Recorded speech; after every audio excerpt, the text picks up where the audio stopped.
Welcome to the Undisputed Podcast. I'm your host, Joy Taylor. This podcast is the full show from today's episode of Undisputed from start to finish. We've got a busy slate, so Skip, Shannon, let's get to it. Props. Good morning, guys. They ain't got no problem. Trying to distract the audience from the truth. I know what you was thinking, Skip Bayless. Wait, do you have a hand cast? No. In there? You need a hand cast for your right hand. Hey, Joy Taylor, you know Did what you he was break thinking? your hand? He was thinking, like somebody else I know, because everybody in RSVP, I wasn't going to have my party.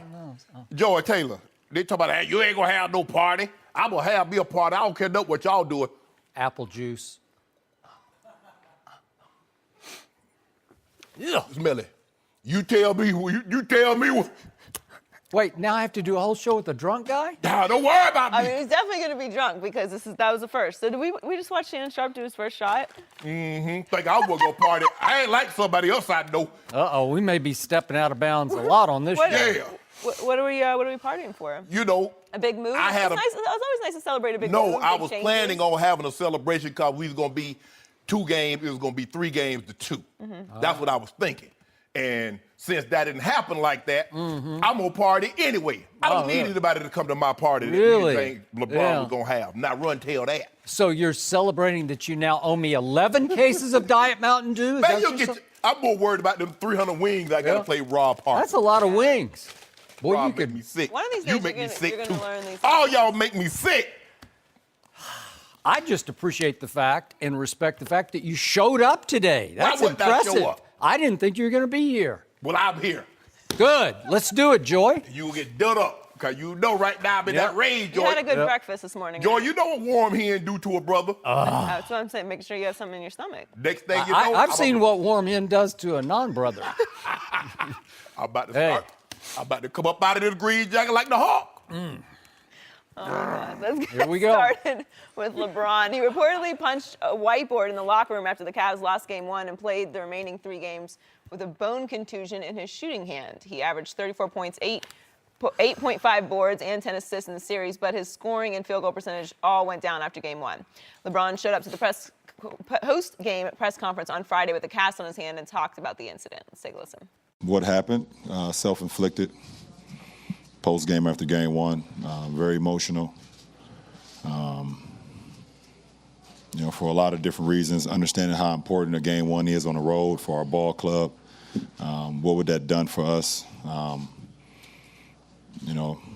way we played, the calls that was made throughout the course of that game. I had emotions on, the game was taken away from us. I had emotions of you just don't get an opportunity like this on the road versus Golden State to be able to get a Game 1. And, I let the emotions get the best of me and pretty much played the last 3 games with a broken hand. So, Shannon, how much of a pass do you give LeBron? Well, I don't think he deserves a pass because the injury that he suffered was self-inflicted. And I can just imagine, the frustration. I'm thinking to myself, can you imagine looking at him, looking at the frustration on his face, Skip, once Ty Lue tells him that they had a timeout and you see him slump in his seat. And you're thinking, wow, man, look at the frustration that he's putting on display in front of the world to see. I can imagine what it was going to be like behind closed doors. Well, we no longer have to imagine because he was so upset that he punched the chalkboard and he ended up breaking his hand. Now, I would have felt better if he put that hand upside JR's head. Then I'd have had no problem with it, Skip Bayless. Okay, a little problem. Because we know somebody, we know somebody went around socking people all the time, don't we, Skip? In practice? Yeah, okay. Skip, he was always drawing dead. We saw what happened in the 51-8 ball game in the first game, and they lost in overtime. And even with a broken hand, he averaged 29, 11, and 8. So I think he should be commended for playing as well as he did. But something wasn't right, Skip. Something was not right. You're talking about a guy that went from can't miss up into Game 1, going all the way back into Toronto series, Boston series, Indiana series, a guy that couldn't miss. All of a sudden, he couldn't buy a shot outside the paint. And he went from being 74%, finishing at the rim, all the way down to 59%. Like, huh? All of a sudden, LeBron can't finish. I'm wondering, why is he always trying to get to his left hand? Why is he always trying to lay the ball up on the left side? Even when he's on the right side of the rim, he's still trying to lay the ball up with his right hand. I'm like, well, okay, hey, the guy's the best player in the NBA, so obviously he knows something that I don't know. But Skip, you look at this, he only took 14 shots outside of the paint over the last 3 games. Because you remember you and I was talking about it, game 1, mid-range game, clicking, letting threes go, obviously finishing at the rim, and then all of a sudden he takes 11 3-pointers. So he got to the points game 2 through 4, it was either a 3-pointer or he was trying to get to the rim. There was nothing in between. And Golden State was like, hey, if you ain't gonna try the mid-range, we're just gonna we'll give you the 3, but we're not gonna let you get to the paint. And inserting JaVale McGee was a big deterrent in that. But I knew something wasn't right, Skip. Something just didn't seem right because I'm watching him. And I know LeBron James, and I've watched almost every game he's ever played. I've watched every dribble he's almost taken. Something wasn't right. And now it's starting to add up why all of a sudden he wouldn't do anything but drive the ball and shoot 3-point shots.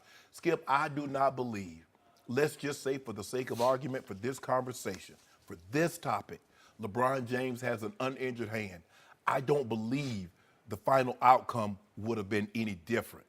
But I do believe the numbers. Okay, so now instead of averaging 34, 10, and 9, he averages 38, 12, and 11.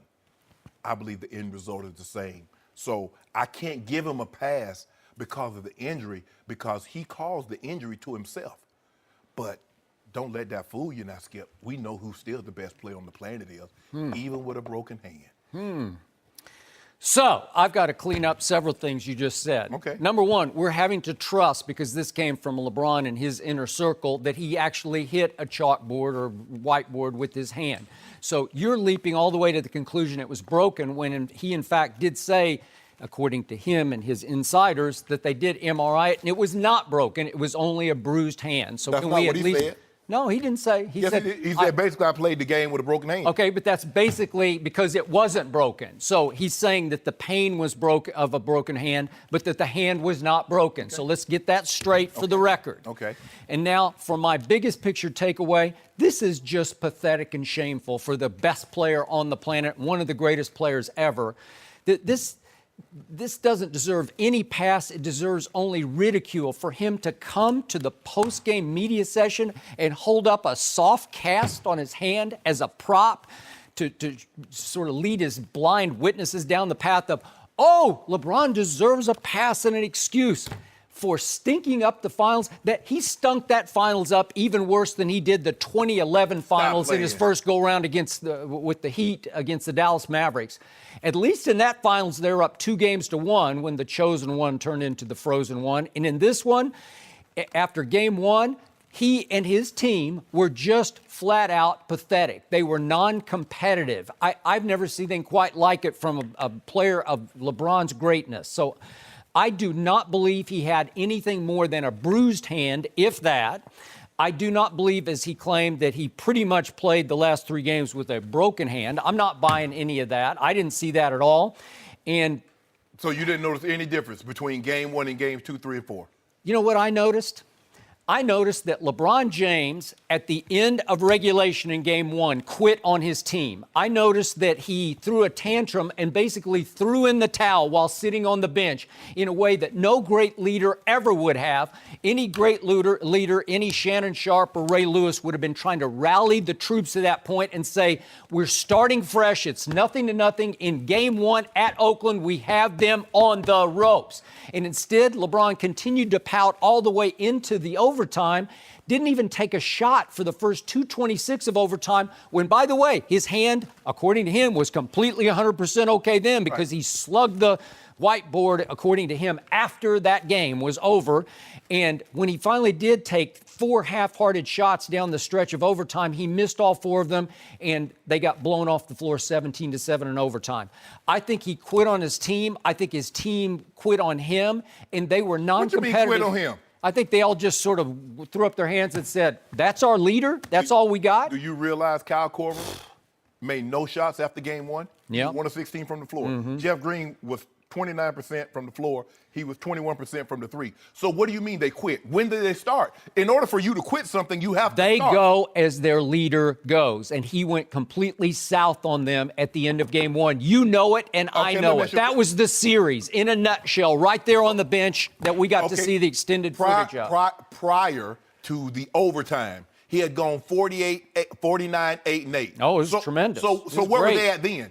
You say they go as he go. He was going. So where were they then? They were in position to close the deal and win the game. No, LeBron James had the basketball in his hand with 7 seconds left and little Steph Curry on him at the top of the circle. Close the deal. Take the do or die shot, the win or lose shot, a jump shot, like you just said. He was 7 of 14 outside the paint. I've never seen him shoot the ball better from distance in a big game than he had in game one. You make my point for me. Okay, just shoot it. Okay. Shoot the shot. Think about this, Skip. And he passed to George Hill?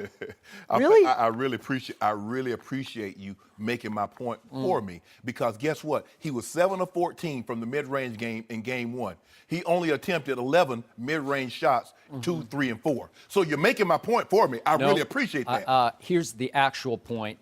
His inner circle has a history of leaking excuses to the media when he flames out in big playoff series, and it started all the way back in his first go-around in Cleveland, just before he took his talents to South Beach against the Boston Celtics. They were up 2-1, and chosen one went frozen one in games 4, 5, and 6. They lost all 3, and immediately inner circle leaked that LeBron had to be, and I'm just quoting what all the reporters said, had to be sedated before each of games 4, 5, and 6 because of a locker room issue with the team. Are you kidding me? I called out LeBron for that one, and I'm going to call him out for this excuse again this time. But here's the thing, though, Skip. You say, okay, that got leaked, and it was his camp that put that information out.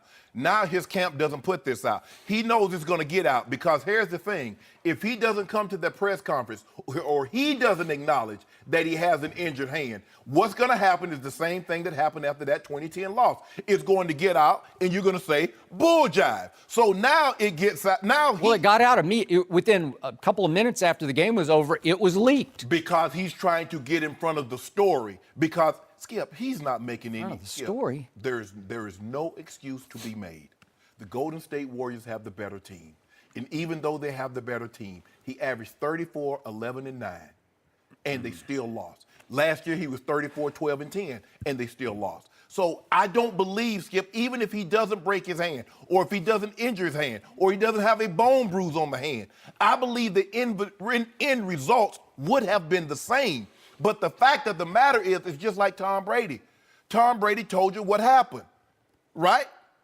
Yeah, he was not ahead of it. He's just declaring, because the NFL actually has a strict injury policy under which you must declare your injuries. Now, Bill Belichick just tried to skirt that system. He just blows it apart. But again, if the NBA, this is pretty shameful and scary for the NBA now that gambling is so out there, and so readily available. In some other states other than Vegas. Huh? In some other That's states what I'm other saying. than Vegas. All of a sudden, we got a big NBA issue here, because at least with Iguodala, they kept saying he's doubtful, then he's questionable. With LeBron, if in fact he was hurt, why didn't you declare it? Why didn't you declare it right away? Say he's at least questionable for game 2. In that situation, you do not let someone know, the opposing team know, hand. Because now you don't have to tell them which one. You only got 2. So they're going to be slapping. They're going to be hitting. Skip, if you notice, he never dunked the ball and grabbed the rim again.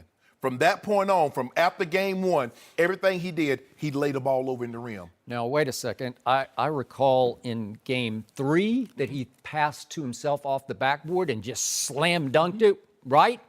Both hands, right hand hard against the rim. If you have a quote-unquote broken hand, do you think you can get away with that? Yeah, that was adrenaline pump. Okay. Well, why didn't adrenaline pump through games 2, 3, and 4? I don't know. Adrenaline pumping. And by the way, how did he make 22 of 27 free throws in games 2, 3, and 4 with a quote-unquote broken hand? Help me out on that one, because that's a hard shot too, because it's more of a finesse shot. Yep. How did he do that? Pure adrenaline. Okay, well then why didn't he play some defense in games 2, 3, and 4 on pure adrenaline? Do you need your right hand to play defense? I didn't see him play any defense. Skip, you and I both know, if you watch the game, if you watch the way LeBron played from game one going back, and you look at the way he played from game two moving forward, he's not the same LeBron. You and I even talked about how he was not finishing over the top. LeBron was always able to finish over the top. Now, all of a sudden, he's finishing 20% lower at the rim than he did in games one, moving back the other way. Now, all of a sudden, he can't jump. Skip, there's something Did wrong. you see games 4, 5, and 6 against the Dallas Mavericks in the 2011 finals? Skip. You would say something's wrong. Skip, well, maybe it's psychologically wrong. No. Maybe the pressure just eats Skip. him alive, and Skip. he's a different guy then. You know that, I know that. Well, I don't know. He's not the same Skip. Even the staunchest LeBron haters will tell you LeBron James is not the same guy in 2011 he is today. There's no questions whatsoever about that. The MVPs, the 3 finals, said he's not the same players. The 2 MVPs says he's not the same player. The 7 straight All-NBAs says he's not the same player. So, Skip, he's not that player. You know that. I know that. He just has a history of this in big moments, in big series, in big games. So I'm not surprised by it, but I don't want to hear another lame excuse for it. When emotions are high, logic seems to be very low. His emotions were running rampant, given what had just happened. And so he let it, and as he said, I let my emotions get the best of me. That's what happened to him, Skip. At that point in time, he wasn't thinking clearly, because if he had been thinking clearly, they ask him why he never gets into a tussle or get thrown out of the game. I'm worth more to my team in the game than being tossed out of the game. So at that point in time, it didn't really dawn on him. I'm more important having a healthy right hand than punching this blackboard and not having one. It happens, Skip. He's not the first guy to get frustrated. We've seen guys in baseball, do things and hurt their pitching hand or hurt their pitching shoulder. We've seen that. So LeBron is not unique in this instance. So, if his hand was pretty much broken, why at the end of Game 4, as they were swept, was there cell phone video captured of LeBron, if we could see that, going through his elaborate handshake and hand slap with his 2 sons near the bench? I mean, wouldn't that just be so painful? He's doing the whole thing. Wait. How could you do that? He touched your fingers. Okay, get that video. And then you need to put a soft cast on for the media? Are you kidding me? If you don't mind, I'm calling baloney on that. If you don't mind me asking, when he was exiting the court with a little over 4 minutes, tell me how he touched KD. How did he touch Steph Curry? How did he touch Klay Thompson, Andre Iguodala, Jerry Mind? Did he do it with his right hand or did he do it with his left hand? I have no idea. I don't really care. Exactly. Of course not. Because I saw the elaborate bang, bang, bang with his kids. No, it wasn't. If you had fingers. the equivalent of a broken hand, you'd be like, ah! And then you have to put on a soft cast. Whoa! Shannon, wait a second. The season is over. What do you need to put the cast on after the game for? It's done. It's a prop. You know it, and I know it. The prop came off when he drove home. Want to bet? It was reported that he was wearing this soft cast anytime the media wasn't around. Yeah. If you notice when he did his interviews, his right hand was always in his lap. It never touched the top of the table. Do you remember that, Skip Bayless? So just go back and look and see at any point in time after the game or during the press conference before the game, did you see his right hand on the table or anywhere? Of course not. Oh, that cinches it. No. That closes the case. Skip. Even ESPN had a shot of LeBron's hands hanging down by his side, his right hand versus his right hand before and after, and I couldn't really tell much difference. Like it was swollen. You might need to get new. You might need to get new LASIK or LASIK. HD I guess TV. so. So, what did the greatest player ever in any sport, Michael Jeffrey Jordan, once say about injuries? If you put on the uniform, you're 100%. And what did Michael Jeffrey Jordan do ahead of the pivotal Game 5 in 1997? 2-2 at Utah. He had the when flu. No, he didn't have the flu. He contracted food poisoning, obviously vomiting, dehydrated, and he said, I'm putting the uniform on, I'm 100%. Nearly passed out in the first quarter from dehydration.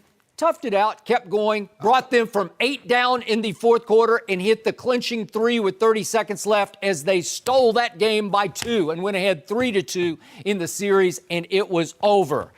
Another classic game, because when you put the uniform on, you just figure out how to win the game. I've always said that. I said anytime you put the uniform That is on, correct. all they do is see the name on the back. Yep. They don't know what it took for you to get to that point. So they expect, if you're a great player, they expect to see greatness anytime you're on the floor, the field, the diamond, the tennis court, the golf course. That's what fans expect to see.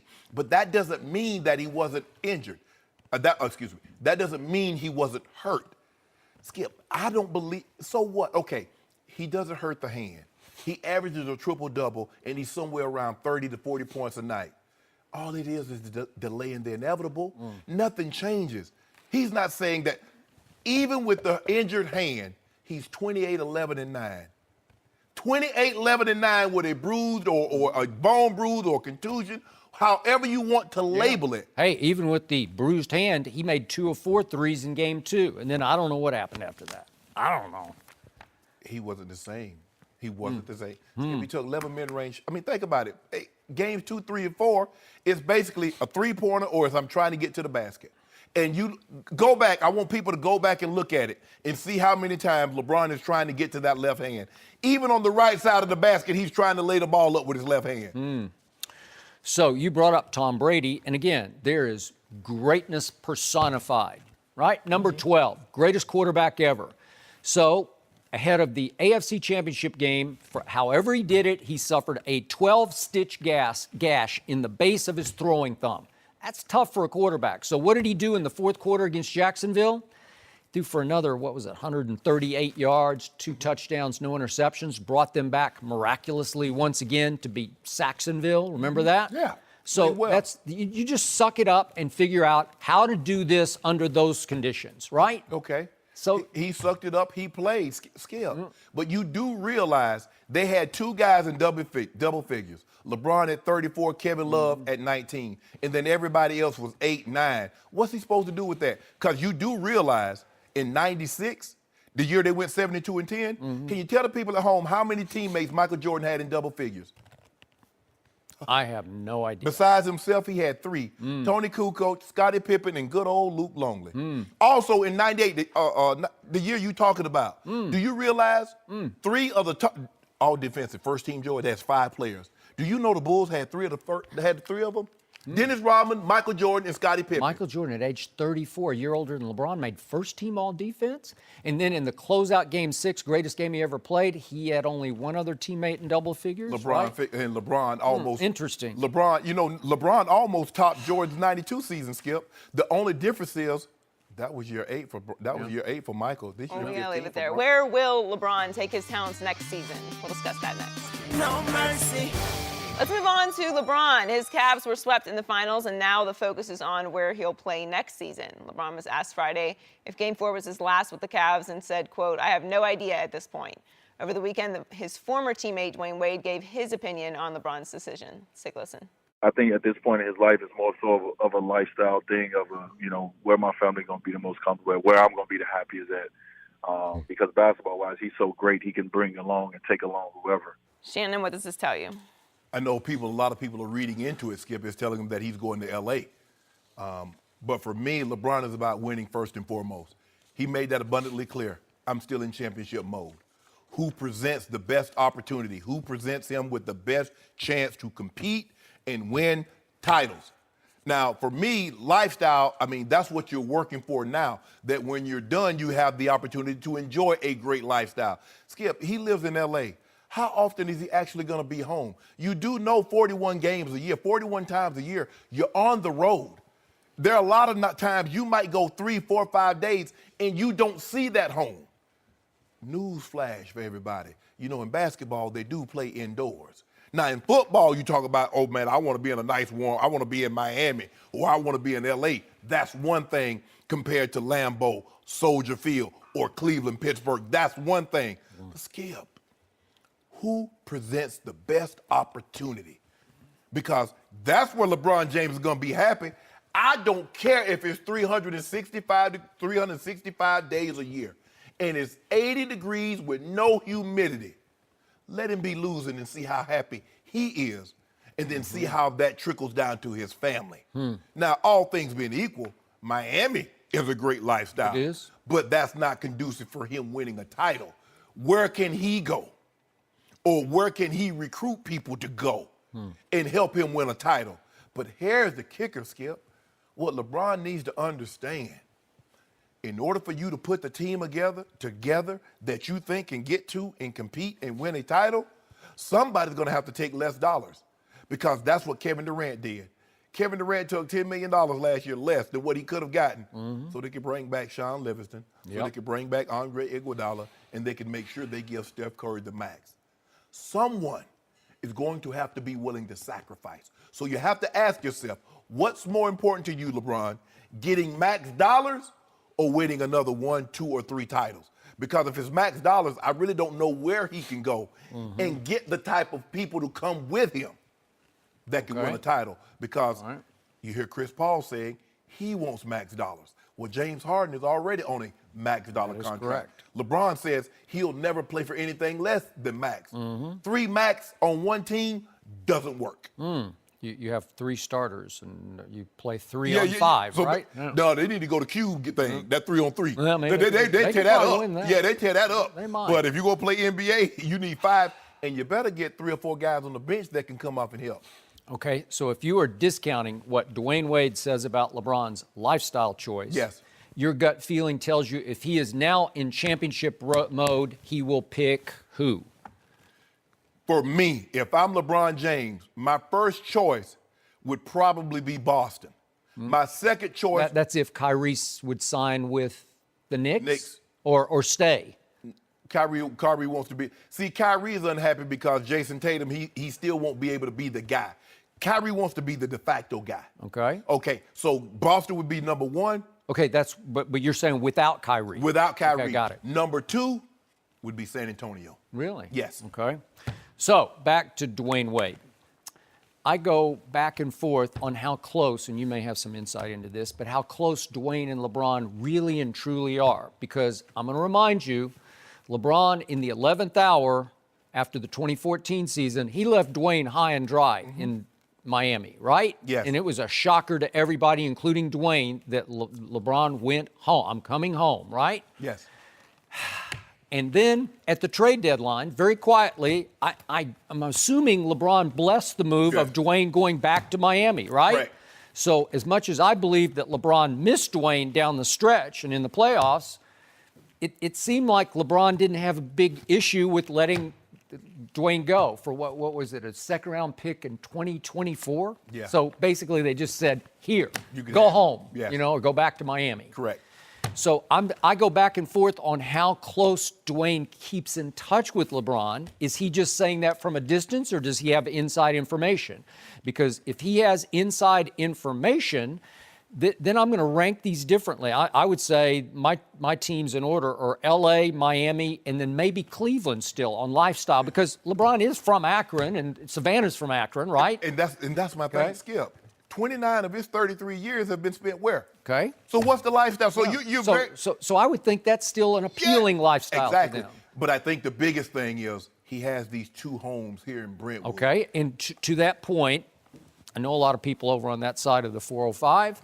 Brentwood is a very exclusive area. You could argue it's the best high-end area in Los Angeles. A lot of people love it because it's closer to the ocean than Bel Air or the upper Beverly Hills, right?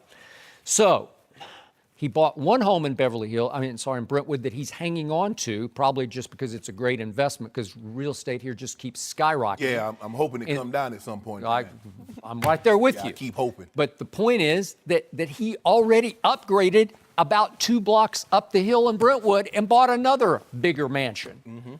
To what end? Another investment? Maybe. I don't know. They're going to winter here. It's been summer. It would be. It feels like summer all the time here. But the point is is it possible that he wants to quote unquote just semi-retire? Not that he wouldn't play hard, but again, he would accept whatever he could bring to the Lakers.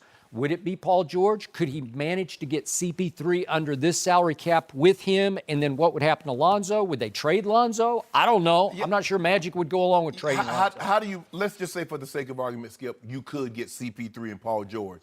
What are you going to do with Lonzo? I don't know. That means, I mean, you'd have to move him. What are you going to do with Ingram and Kuzma? And all these guys, these guys are like, hold on, I've been 2 years, I've been getting better and better year after year. I'm not trying to be playing no 20 minutes a night. Yep. I don't know. Would LeBron want his sons to go to high school in Southern California? I don't know, maybe. Would Savannah, does she prefer Southern California to Akron where she grew up? I don't know. She seems to me like an Akron girl. Well, could be. She's not a girl, but a lady I now. know. Because here's the thing. She was so gung-ho. Yep. She was so happy. Because think of when they first went to Miami, she was unhappy that LeBron moved her family down. So she would have someone to be close to while he was at working when he was on the road. She was super duper ecstatic to go back. That's home for her. They love it that, look, Skip, LeBron went back there. Now he can say, hey, I went back because I want to do something for my city. But he loves Akron too. That's why he's so heavily invested in the community. So this lifestyle for me, that's secondary. The number one thing that is weighing on LeBron James's mind is championship. And not just the championship, Skip. He just doesn't want one. He wants to beat that team that's beaten him 3 out of the last 4 years. He wants to take that team down. Okay, so what's the quickest path to do that? I don't see an obvious one. To take that, to dethrone the Golden State Warriors? I'm not sure. Let's do Houston, where you'd have to take them down in, let's say, the conference finals. Okay, if you join forces with CP3, who says, as you point out, he wants the max, James Harden making the max, you would have to gut that team. You're going to lose Capella. You're going to lose Eric Gordon, probably P.J. Tucker. I don't know what you could mix and match and come up with, but I don't think you would wind up with enough to take down the Golden State Warriors. Well, and first of all, and then how do you get rid of Ryan Anderson 2 years, $40 million? You don't. I believe Boston have the pieces. Okay. If you can somehow keep Horford and Tatum, if you can keep those pieces, Rozier, maybe Brown, you have some nice pieces there. But Kawhi, because here at one point in time, Skip, when are we going to be able to say, you know what? LeBron James has never gone into a series and said, you know what? I have the best coach on my sideline. Okay, he could do that with Boston. I would agree. He can do that in San Antonio. He could do that in San Antonio. I'm not sure my Spurs, even with LeBron and what you would have to jettison, like Houston, that you would have enough. And I don't know what Kawhi's feelings are, if the bridge is burned, if that would rebuild the bridge. $219 for him. Yeah. That max contract is $219. Yeah. You have LaMarcus making about 27, little 25, 27 a year. Again, it goes back to this. The reason why Golden State was able to do what they did, Kevin Durant took about $10 million. He did. Now, agents in the NFL and NFLPA, the Players Association, Skip, they don't like that because that's a trickle-down effect. Because the owners think, well, if you got these mega superstars taking less money, you think I'm about to give you max dollar? And so that's a trickle-down effect. And so Players Association, regardless of the league, frown upon players taking that kind of haircut. But Kevin Durant says, I want to win. He gets the max. They can't keep Livingston. They can't keep Iggy. They can't keep some of these guys, the David West. So he's like, you know what? I'll make it up in another way. They kept Iggy because he did that, and that was a big move. And Sean Livingston. Yeah. Key pieces. Yes. Very key. So that's what it's going to come down to. How bad do you want to win championships? Because if it's about making LeBron, when you retire, if you've made $600 million and you stay on 3 championships as opposed to $550 with 5 championships, really $50 million is going to make that big of a difference to you? I still say you have ignored Cleveland in the East, and I still say LeBron would want to stay in the East because it's still an easier path to the all finals. things being equal, Skip, he would rather be in Cleveland. Yep. But who can he attract? Okay. But they got But Philly, you got those 2 young studs, and what they provide is not so much offense as defense. Those are 2 stud rim protectors. They man the paint. They control the paint.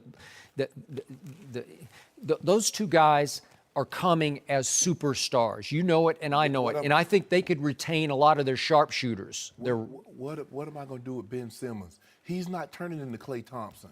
Same complexion, but not the same shot selection. Yeah, okay. I got it, but you know what? He can really move the basketball, and LeBron would appreciate his IQ. What? And obviously, he's a client of LeBron's agency. So I think it would be a fine fit for LeBron. Well, LeBron says he wants to play off the ball. We've never seen LeBron play exclusively off the ball. I don't know. Maybe it's time. I, Well, maybe they could cover for LeBron on defense in his old age in the NBA more than other teams I could. can't tell, Leo. Huh? I can't tell. Can you tell? No, you couldn't. I can tell on defense. them Even numbers? you admitted he has to rest on defense now. Yeah, he's resting. But he cooking folks on offense. Okay. Well, maybe this would be the perfect fit. Just let him go and do his thing, The- and Ben Simmons can just facilitate. Well, this what? My grandma used to say, boy, watch them pops. I'm about to lay down and take a nap.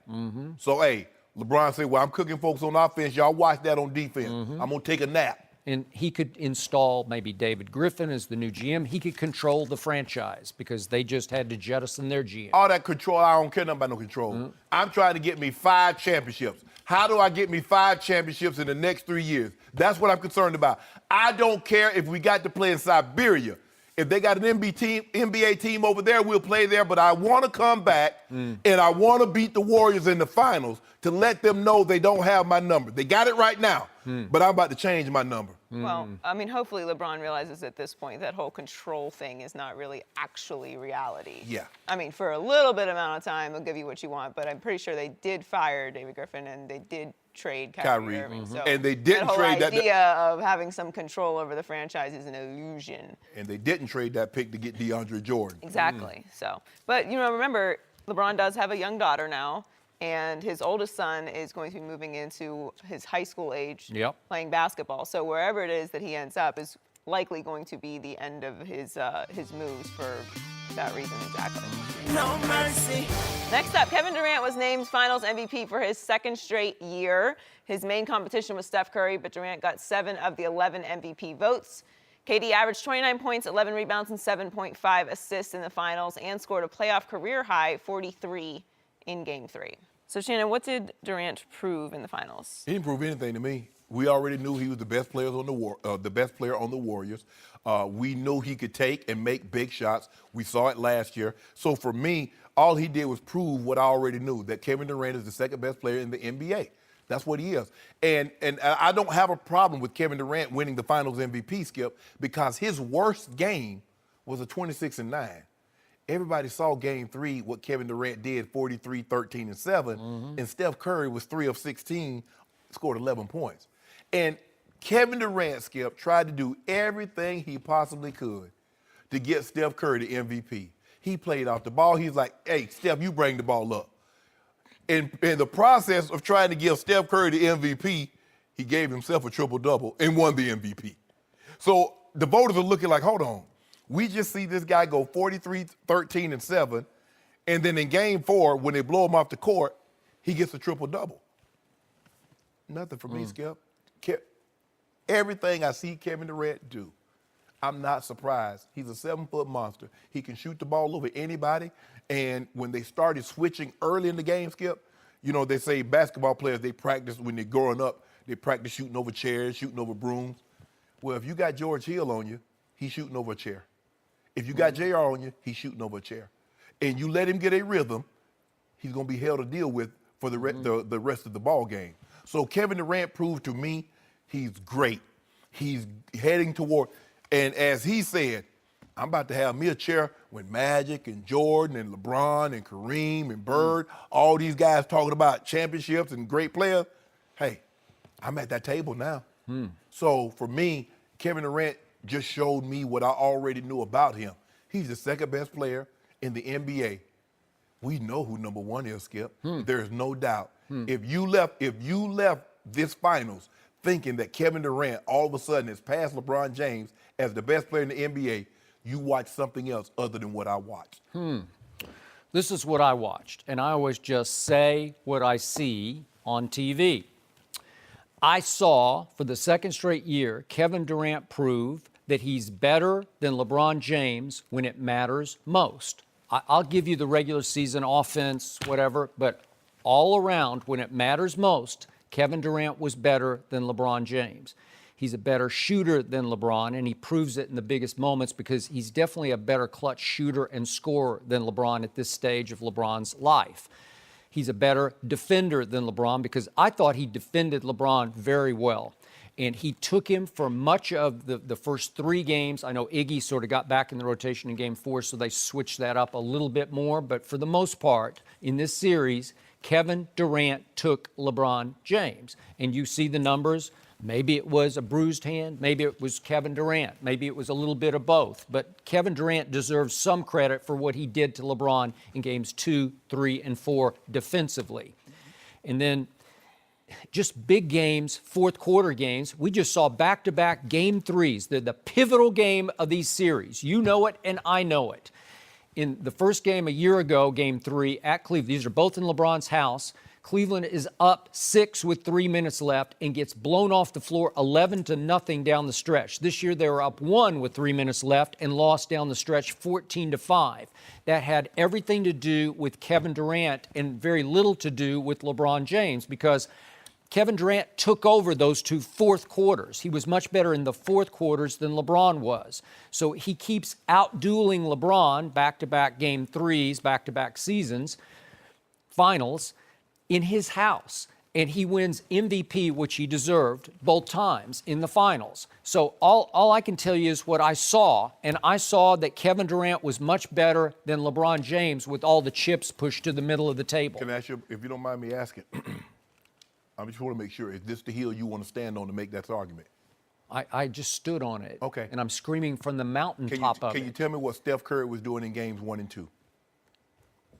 He's good, but who was the man? Who won MVP deservedly so? Whoa, Yeah. no, Skip. Yeah. I'm not debating whether or not he should have won. I said he should have won. He had 43, 13, and 7, and he had a triple-double in Game 4. But I'm asking you, in Games 1 and 2, when Steph Curry goes for he was 29 good. and Steph Curry goes for was good. NBA record, Joy, 9 3-pointers in game. But Game 1, the Cavs should have won, right? What did Steph Curry do? Who in the first 2 games? Who was the leading scorer? Steph Curry in overtime of Game 1 scored 0. Really? Kevin Durant scored 2. You want to stand on that hill? And guess what? In overtime, Steph Curry had 0 points, and he still had more points than Kevin Durant.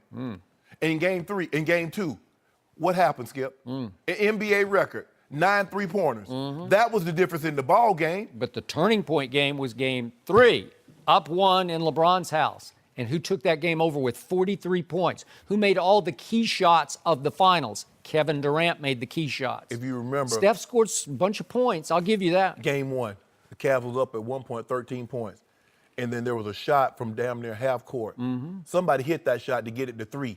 Yeah. Who did that, Skip? He's a good player. Oh, okay. Yeah. So I'm just saying that's But he's not even in this conversation. We're talking about, you said, the 2 best players on the planet, right? That's what I'm trying to tell you. And you that know, the one is there's no question. It was interesting because you made the point that Kevin kept trying to defer to get Steph He back did. in it.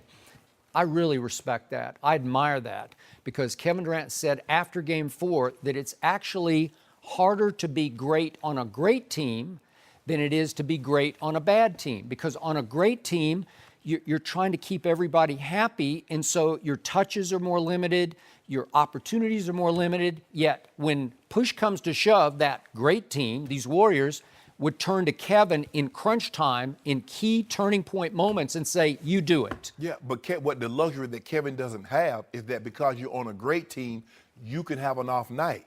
When you're on a team like LeBron James, there is no off night and you win the ball game. Because clearly in Game 1, KD was off. He played better in Game 2, but Steph Curry went bonkers from the three-point line. So let's look. I know what Kevin Durant's trying to say here.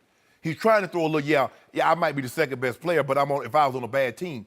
Even when you was in OKC, you couldn't see LeBron James with the Hubble telescope, and you still can't see him. Yeah, So but to your point about LeBron back in the 2011 finals, Yes. he was just a child, basically. No, he he hadn't was- figured it no, no, out no, yet. no, no, no, he So was- was Kevin in Oklahoma City. No, Skip. No, I'm not. I didn't say LeBron was a child. Well, you said he had no scar tissue. He hadn't gone through it yet. I'm saying he wasn't the player then that he is now. You know that. I know that. Skip, they was like 10 feet. They were daring LeBron to shoot anything outside the paint. I've seen a new guy in Kevin Durant since he left Russell Westbrook. He's just different. Okay. I didn't think he had this in him. In 2 straight years, he had this in him. Yeah. Think about this. LeBron James with 6 rebounds again from averaging a triple-double. He had 34, 11, and 9. Last year, he was 34, 12, and 10, and KD shut him down. Really? Is that the mountain you want to stand on and yell that? Yeah, I do, because he bothered him. Maybe it's his hand, I don't know, but you kept telling me LeBron wasn't the same. Maybe LeBron couldn't attack the basket because he had that 7-foot monster on him. Thought about so that? what was that 7-foot monster? Because he guarded him the most of the time in game one. He had 43 trips on LeBron James when LeBron went 51, 8, and 8. So where was he then? Did he shrink? No, LeBron had arguably his greatest game ever, certainly shooting the ball from outside, until the moment of the game, the turning point of that game, and he went south. He didn't go south. That's LeBron. He made the right play. And even with the injured hand, the severity of the injury, we may never know. He was still 28, 11, and 9. Tell me the player in NBA history that wouldn't take 28, 11, and 9 for a season. Well, I told you for a season you could make a case, open and shut case that LeBron's a better player. Go poll 30 general managers. Okay. Right now. And I guarantee you. I don't care what they say. I care what I saw. And I saw Kevin Durant for the second straight year be better than LeBron when it counted. See? You see know it, highlights. and I know it. See, I don't look at just highlights. Highlights? Highlights. This is the moments of Highlights. the season. This is where the whole season swings one way or the other. We talk and talk from October on about this season, and then it's going to swing in Game 3, and Kevin Durant takes over another Game 3. I sure wish LeBron would have had a guy that could have gave him 27, 6, and 6 like Steph. Well, or guess give what? him 16 points a game. How do you explain like Clay. this? For the 4 games, the Cavaliers out-rebounded Golden State by 26 rebounds over 4 games. No rebounds, no rings, said Pat Riley. So, LeBron, you got 26 more rebounds thanks to some help, thanks to Kevin Love, thanks to Tristan Thompson. Skip, here's the thing. Wow, okay, interesting. The thing is, if you get those rebounds, what do you do? If you get the rebound and you go out and you miss the shot, what have you done? That's what. Look at their field goal percentage. Look at their three-point percentage. That's why they lost. You look at the guy. Skip. Jeff Green averaged 5. Hold on. Let me see what Jeff Green averaged. Jeff Green averaged what? 5 points a game. Kyle Korver averaged 1.5 points a game. One of the greatest shooters. He made 0 shots from the field after game 1. He 1 of 11 from the 3. What, help me out. What was LeBron in that Game 4? You got that stat sheet. What Game was it? 4? Took a grand total of 13 shots? Yes. Is it possible he just went into his psychological shell that he goes into like a turtle? And I was asking myself the question, Skip. I'm like, LeBron, because at one point he's like at 9 shots. I say, LeBron, you need to be triple that. You need to be 27. Because think about it, Skip. He goes 32. And every game after that, lower, lower, lower, field goal attempts. You don't think that's no? Melt Don't down. Don't do that, Skip. Don't do that. Melt down. It's a meltdown. Don't do that. I think it's Man, happened right 34, before 11, your and very 9. eyes. 6 rebounds short of a triple-double again in the NBA Finals. But he had to wear a hand cast after the Speaking game. of 6 in the NBA Finals, does LeBron have any chance of catching Jordan after getting swept? We'll discuss that next. Yeah, what's wrong with you? No mercy. We've debated all season who the GOAT is, LeBron or Michael Jordan. LeBron and his Cavs were swept in the finals, putting his finals record at 3-6. And as you know, Jordan was a perfect 6 for 6 in the finals. So, Shannon, how much was LeBron's case damaged after losing in the finals? I don't think his case was damaged at all. I think it was highlighted over the course of what he's done over this playoff run. This team had no business even being in the finals. They were the number 4 seed, so there were 3 teams better. He took down the 1 and the 2 seed in order to get there. He was a ginormous underdog. The biggest underdogs in 16, 17 years. You look at what he was able to do over this postseason. He averaged 34, 9, and 9. He had 2 buzzer beaters, 8, which was the tie for Jerry West for the most 40-point games, 4 triple dubs. He swept the number 1 seed in Game 6 and 7. He beat a Boston Celtics team who had not lost in the playoffs at home.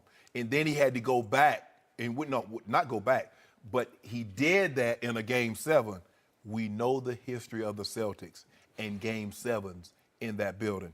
LeBron James. How about the history of this Celtics team? Whoa. So that is what you were talking about? Well, so why they keep showing it? So if that's the case, I don't want to see any more stats about what happened in Game 7, regardless, because it didn't happen to that team. If that's what we're doing now. That's not what we're doing, Skip. Don't try to undercut my argument. Let me make it. And then when you get your opportunity, you try to poke holes in my argument. I'm going to blow holes in your argument. Average 40.5, 13-9, game 6 and 7 against the Boston Guard. The second most points in a playoff run, Skip. Did you know that? He did that in year 15.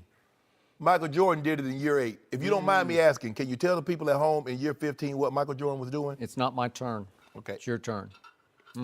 What do you got in there, more hens? Woo! You need it to make this argument. Hey, they say brand is dandy, but liquor's quicker, Joy.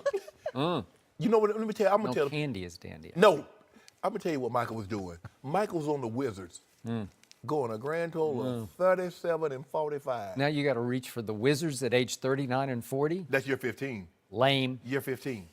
So Weak. I think what he was able to do, going to 8 straight finals, like I said, some people, a la you, and these haters, which is a lot of Truth them. tellers. No matter what LeBron does, LeBron could have won this game, won this series, and they'd have still say he's not better because Michael is 6-0. But I don't just look at rings because they tell him, well, you use the argument, everybody just says rings, rings. Well, Bill Russell is the greatest there if we're just going to use ring. We got to look at the totality of this. And so for me, Hurt, he was all ready to go. So nothing changed in my mind. Absolutely nothing. Wasn't LeBron and company, weren't they favored to win the East this year? I think they were. Going into the playoffs, I think they were favored. No. Right? Yes. Believe they were. Philly. Shannon Sharp, Right. I'm going to try to save you from your self-delusion I don't that need you no get out of that glass. Leave me alone. Yeah, sip out of. It's time to burn the goat mask. Nope. You got to get rid of it. I ain't getting rid of it. I'm sorry, it is O-V-E-R, over. It is null, and it is void, and it is defunct. Not true. It is disqualified by what? Just on epic fails alone. So now LeBron James has been swept twice in the finals. That's ugly. That's a bad look. And now he's had 2 shameful freeze-ups in the finals, 2011 versus Dallas NBA Finals, and this finals. And So you saying he froze up in this final? I think he did. I think the pressure got to him, and he just finally Really, succumbed to the pressure, just the way he did near the end of Game 7 at home against Indiana in round 1 of these playoffs when he had to just take it to the locker room for 5 minutes and just sort of sick. compose himself. He was sick.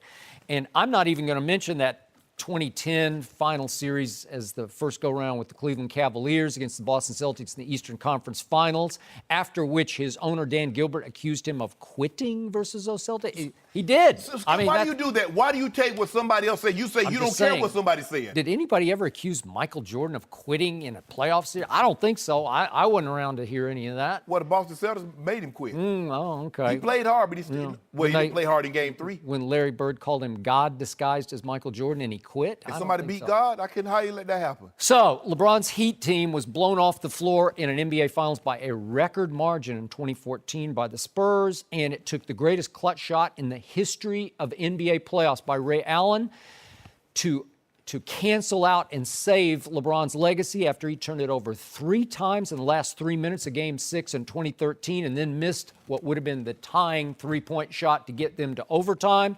And you know the rest of the story. We had Chris Bosh on last week, flipped it to Ray Allen in the corner, boom.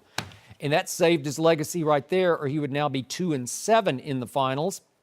But he has fallen to 3-6, so he now has as many finals losses as Michael Jordan had wins, as Joy pointed out, 6-0 with 6 MVPs. And do I need to go down the list again just to drive home to you what happened during regular seasons when Michael won 10 scoring titles to LeBron's 1? And Michael had 9 first-team all-defenses to LeBron's 6, which is impressive, but it's not 9 because Michael Jordan led this league in steals 3 times to LeBron's none. But here's the thing, and normally guards do lead the league in steals, so that's not an anomaly. Well, LeBron's a guard. No, he's not. He's a forward. Really? He's a 3. That's what he's listed as. He's actually a point guard. No, you can label it, well, he's a jack of all trades. But Okay. here's the thing, Skip. You keep harping on LeBron and what he hasn't done, but you fail to mention that Jordan in these finals had 3 other guys to average double figures. 3. He had 2 other guys that were first-team all-defensive. 2. Other than him, there's only 5 guys that can make first-team all-NBA, and 3 of them is on one team. You do realize in that 98, which you heap about, Tony Kukoc averaged 15 points a game. Tony Kukoc. Yep. Yeah. Look at Game 6 at Utah. Pivotal. But Skip, there's Got to win it. A series is not just one game. See, I love how you do that. See, if LeBron plays bad, you'll point to one game. I'm talking about These are the pivotal games. The whole series swings on this game. Hold on, I thought you said Game 3 were pivotals. They were for Kevin Durant. He took over the two pivotal games. Which is it Game 3 or Game 6? Well, or obviously, the game that Kevin Durant hit the shot, or the game that LeBron misses the shot. I'm just trying to figure that out. The old way was 2-3-2. So obviously in 1998, when it's 3-2 Chicago going back to Utah for not one game but two games, you better win Game 6 because I don't think you can beat those guys in Game 7. If you don't mind me asking, they were up 3-1. Why would they have to go back to Utah? Because he stunk up Game 6. See, I'm the first 5. Game 5. You read my column. I just crushed him. Didn't I crush him in that column? But I want to know why. I just crushed him. But Skip, but he bounced right back in Game 6 and had the game of his life. There should have been and it no was only bounce back. 2 nights later. You don't get 3 nights off in those days, like LeBron got 3 nights off. God in gym shoes shouldn't need a reprieve. No, he didn't. You're at home. Yeah. You got to close the deal. So what happened? So you mean to tell me at some point in time, Michael Jordan wasn't always perfect? Well, that was the one imperfect game. That's what I wrote in that column. He was human that night. You do realize that in Game 6, when they closed out Seattle, he was 6 of 19 from the floor. Yeah, but they still closed out. And was he the MVP of the series? But Skip. They had him on the ropes. Skip, that's my But point. the pivotal game was this game at Utah, and he played his greatest game. He scored 45 of their 87 points. But Skip, stop doing that. Because you know back then, teams didn't get to 110, 115 Okay, like but they do now. 45 of 87, that's more than half their points were scored by this guy. And he took more than half the shots. Okay, but you keep telling me what a load LeBron has to carry, the heaviest load ever. Baloney. This guy carried the heaviest load because he was the shot maker. Skip, he had 2 other first-team all-defensive players on his roster. He led the playoffs 6 times in usage rate. How much you have the ball in your hands, dribbling it or shooting it, creating shots. 6 times. LeBron has led the playoffs 1 time in usage rate. Okay, he got 1 time. If you don't mind me asking, okay, he had the ball in his hand. So those last 3 years, the usage rate was extremely high. If he has the ball in his hand so much, why didn't he lead the team in assists? Well, how about this? Playoff assists. LeBron has averaged 7 through his playoff career. Michael averaged 6, so it's 7-6 in playoff assists. But see, wow. Joy, if that was one game, he'd have a legitimate argument. But you multiply that times 240, now you can see the difference in where I don't know. That's pretty close to me. Skip, stop. Well, I'm starting. Well, Century City and Westwood is close. Well, but I ain't trying to walk it. Now, yeah. Ernestine walks that all the way. Well, bless her heart. Well, I ain't walking it. It's too hot out there for me. Yeah. Skip, So look, here's what ended this discussion. Was the meltdown LeBron suffered at the end of regulation of Game 1 this year. I've never seen anything like that from a superstar leader of a team. You know it and I know it. You won't admit it publicly, but it just crushed your soul to see your man react that way. No, it crushed my soul to see JR melt down like that. Yeah, it's still 0-0 going to overtime of Game 1 at Oracle. Skip, you got him right where you want him, and LeBron just threw in the psychological towel. Here's the thing. You and I both know. You're out. You're disqualified. You and I both know there's all overtime situations are not created equal. Had someone hit a shot to get the game. You know what? They are created equal. I don't care what you tell me about this emotion or that emotion or frustration. Just wipe the slate clean. You're starting over. Why didn't San Antonio wipe the slate clean? In Game 7, they could not. In Game 6. They played well in overtime. No. Go look. Did they It was win? Close. No, they did not. Okay, then. But they picked themselves back Joy, up. restaurant. What I'm serving, Joy? Hot L. Hot ales. Well, okay. Then LeBron is disqualified from ever going to your restaurant again. What are you going to do? Just lock him out? Guess what? Next year we're going to a team, and we're gonna win the championship. Really? Well, because you need a whole lot more help, right? Well, we're gonna try to find. Look. He's going to try to find, because right now they have the second and third or the second and fourth best players in the NBA on the same roster. So if we can get us a top 5, maybe a top 5 or top 6 player, we'll see what happens. Maybe you can go to the commission and say, let's just do away with this salary cap because I need help. I need big help. Right? Hold on. Isn't that what Golden State did? What did Draymond say? You just told me. What did Draymond say? Kevin Durant What took did less money. What did Hold on. No. I get all that being said. Yeah. What did Draymond say? What did Steph Curry and Klay Thompson and Steve Kerr say? We need more help, KD. They did, but we're not talking about Golden State. We're talking about LeBron James. So hold on. You told me that LeBron's better than any of those players. Only 5 get to play at one time. Yeah. Stop doing that. One player versus a team. One player versus a team. So you see, so it's okay. So it's okay for Steph Curry and Kevin Durant to team up because they seem to not. They did. Steph did. LeBron started this. Yeah. Stop that. He did. I mean, I benefited from it. Admittedly, LeBron didn't but start. He did start LeBron it. didn't start this. He didn't go to Miami? No. Here's the see. What's the difference between a general manager putting the team together and players said, "Look, let's go here and play together"? The end result is the same, right? I have no problem with any of it, but you can't have a problem with KD and not have a problem with LeBron doing it. The difference is LeBron went to a team that lost in the first round. LeBron didn't go to a team that won 73 games and lost in the finals in a game 7. But LeBron's way better than Kevin Durant. That's what you told me. I said he's number 1 and number 2. Did LeBron's injured hand cost him a championship? We'll discuss that with Chris Broussard next. No mercy. LeBron reportedly punched a whiteboard after the Cavs lost Game 1 and played the remaining 3 games of the finals with a bone contusion in his shooting hand. He averaged 34 points, 8.5 boards, and 10 assists in the series, but his scoring and field goal percentage all went down after Game 1. LeBron showed up to the post-game press conference on Friday with a cast on his hand and talked about the incident. Let's take a listen. What happened, self-inflicted, post-game after Game 1, very emotional. For a lot of different reasons, understanding how important a Game 1 is on the road for our ball club. What would that done for us?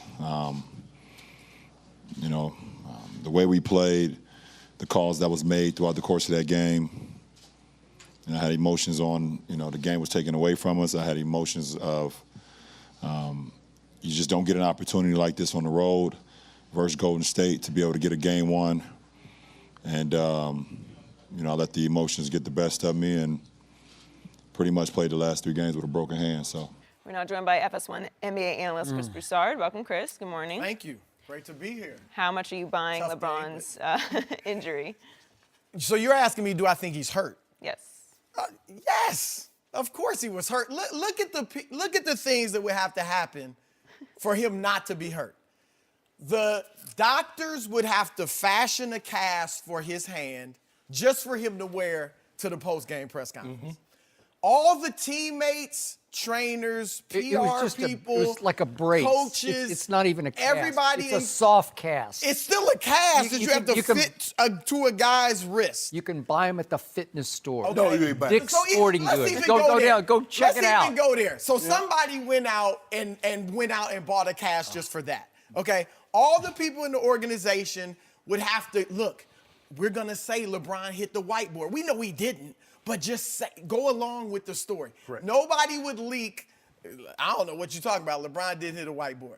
Doctors at whatever hospital he got the MRIs at, 2 MRIs, would have to be in cahoots. Yeah, we'll go along. We won't say. I'd like we to never hear saw from those LeBron doctors. James. I would like to hear from those guys And then today. finally, Yeah. ESPN Yeah. would also have to be on board and run a photoshopped photo of LeBron's hand swollen up next to a regular hand. It didn't look very swollen to me. It I couldn't looked- tell oh the my difference. gosh. I It couldn't looked- tell the difference. It looked incredibly swollen. Some blind witnesses might think. No, it was now swollen, look. So was he hurt? Yes. But here's the crux. Is that an excuse? Absolutely not. Just like with Steph Curry in the past. I don't want to hear about the knee when you're running around for 35 minutes a night, playing well, playing poorly, whatever. You look fine. I don't want to hear about the wrist. Right. You look fine. You play. Now, was it a problem? Was he hurt? Sure. But it's not an excuse. Okay? You played 40 minutes, 42 minutes, whatever it was. Nobody could tell you were hurt to the end. So that's number one. Secondly, it was self-inflicted. Yes. If he goes to the hole and Draymond hammers him, I'll give you, okay, that's a legitimate excuse. Right. You still play through it, but it's legit. This, you lost control. You did it to yourself.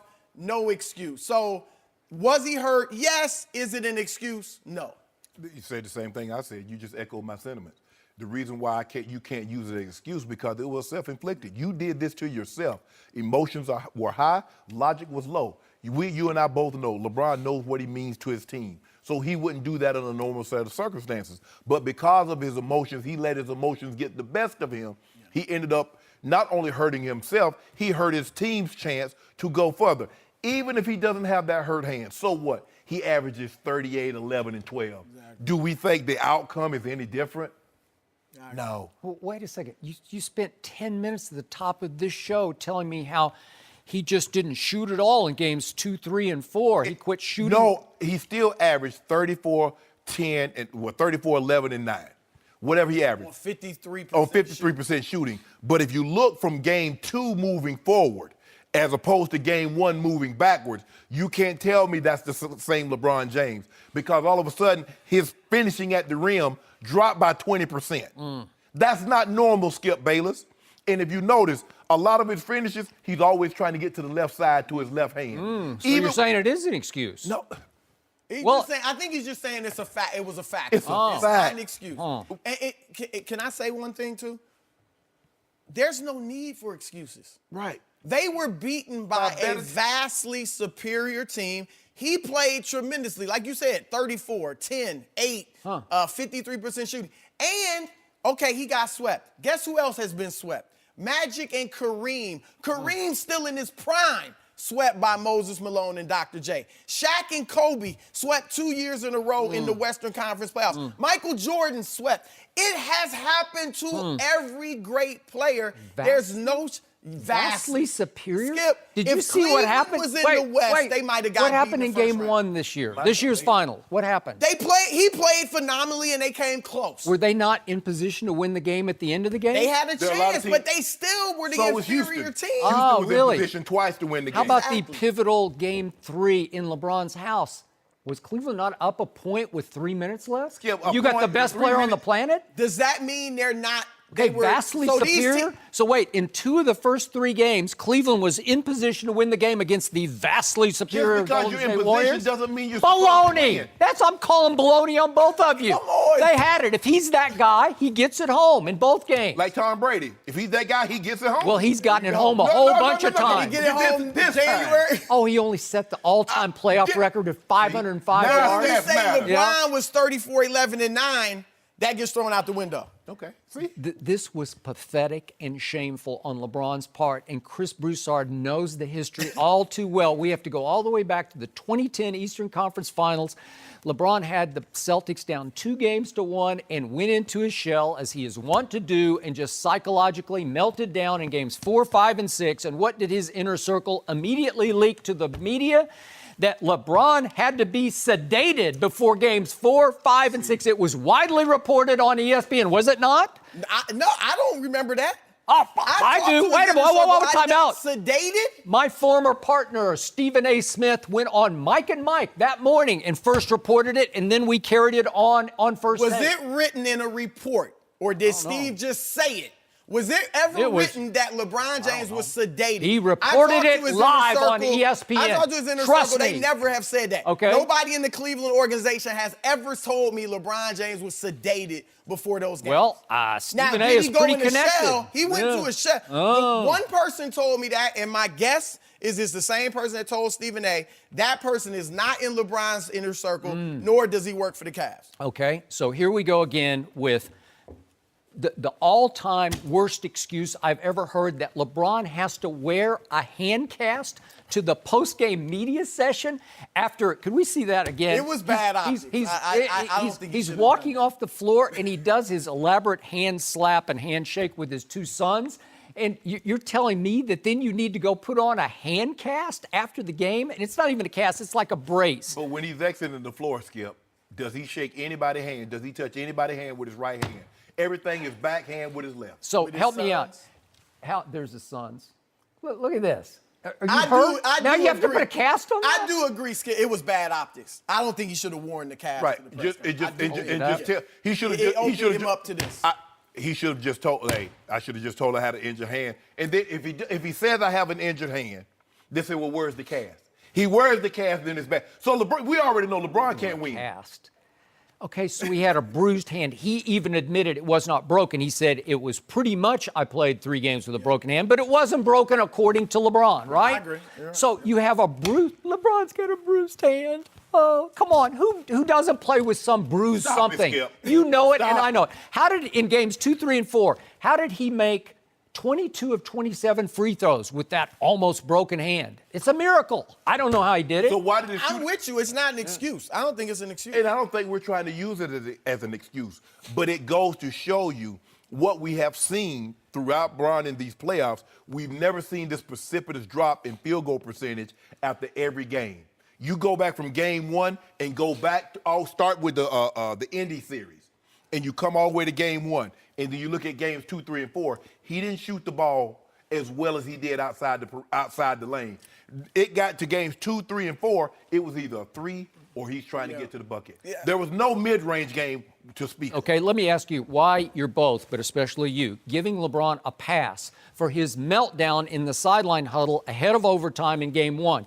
That was all-time shameful for a player of that magnitude. I've never seen anything like it before because he threw in the psychological towel while throwing a tantrum. And then he pouted in overtime. Remember, he didn't even take a shot for the first 2:26 of that overtime. You've got them on the ropes in their house.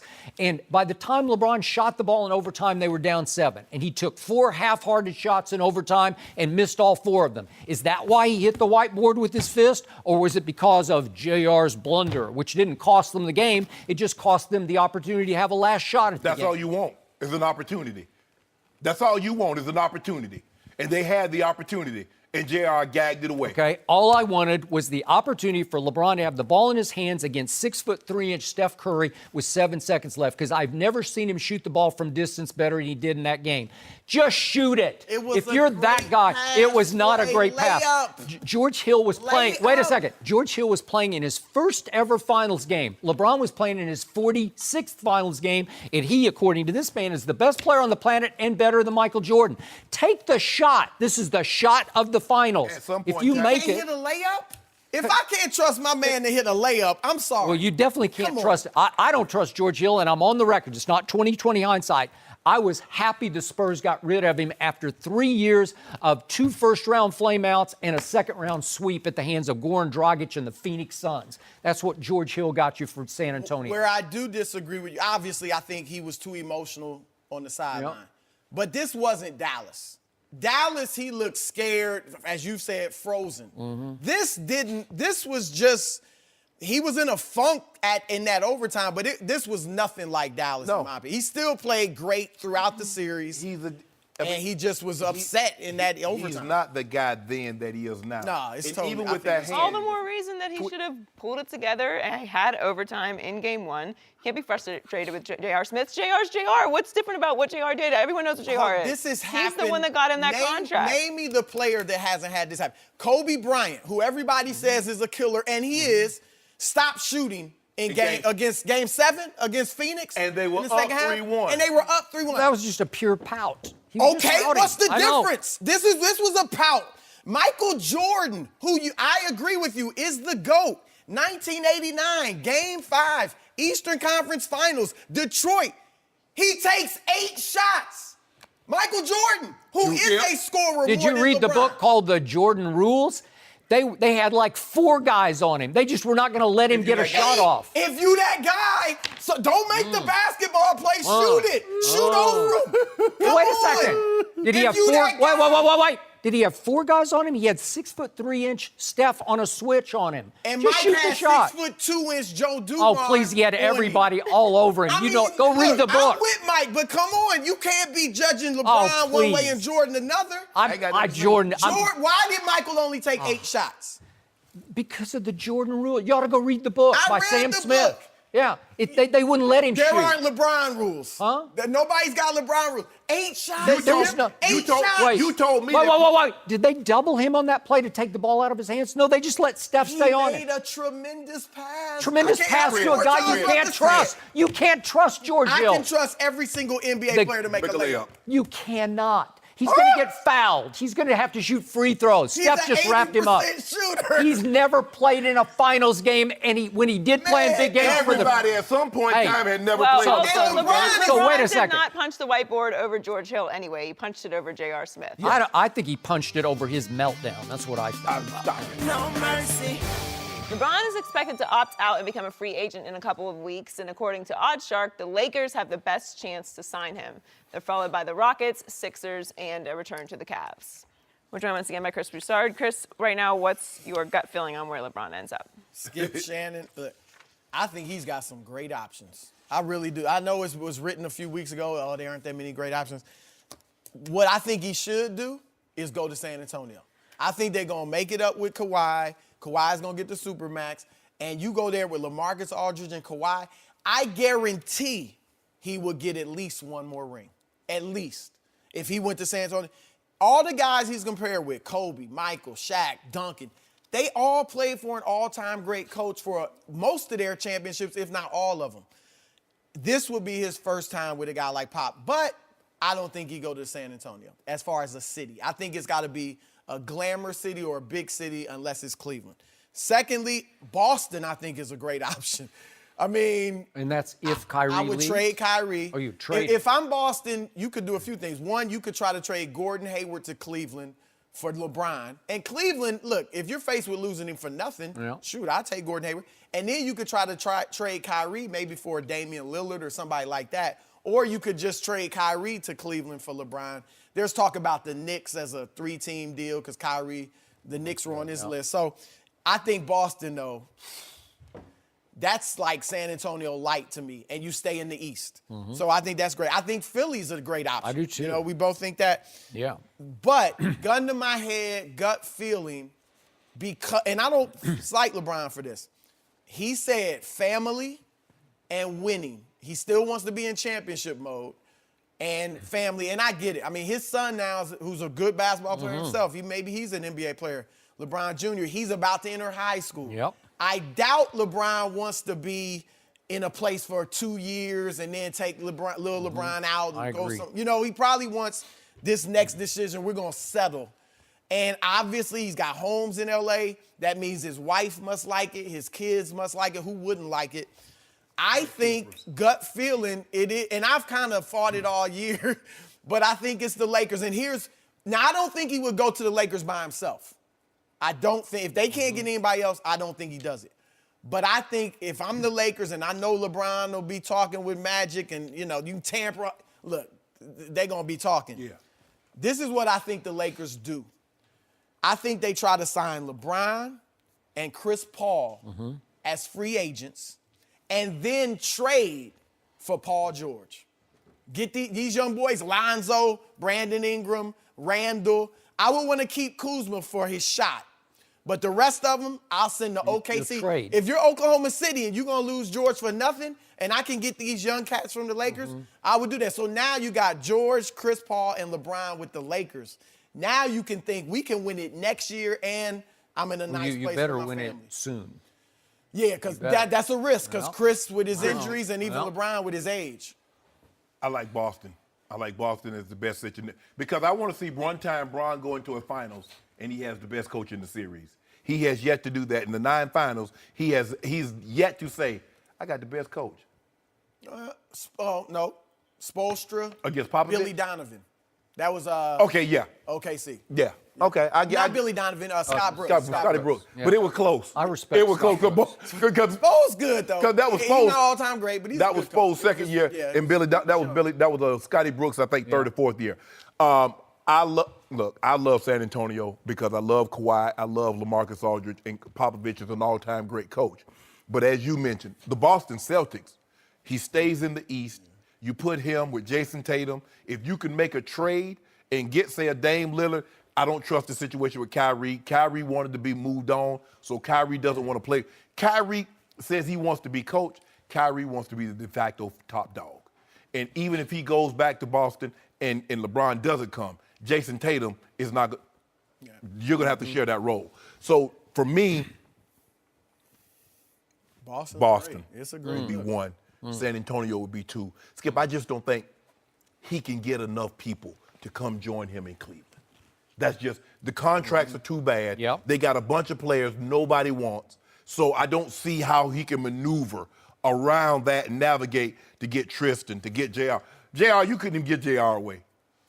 For a bag of flowers, the kind that we grow out here, you couldn't give JR away right now after what happened with him. Tristan Thompson's gonna make $17 million over the next 2 years. Skip, so basically, Boston's first option, Spurs second option. I'll go to the Lakers, but I don't believe Chris Paul, Paul George, and LeBron. It's still hard for me to believe that they could beat Really? Golden State. Yep. Wow, that's a lot.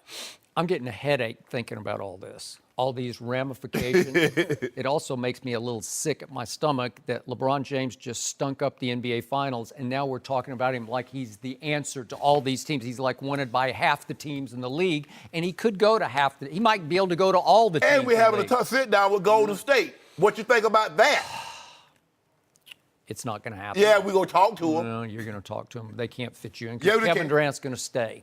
So, back to the San Antonio option.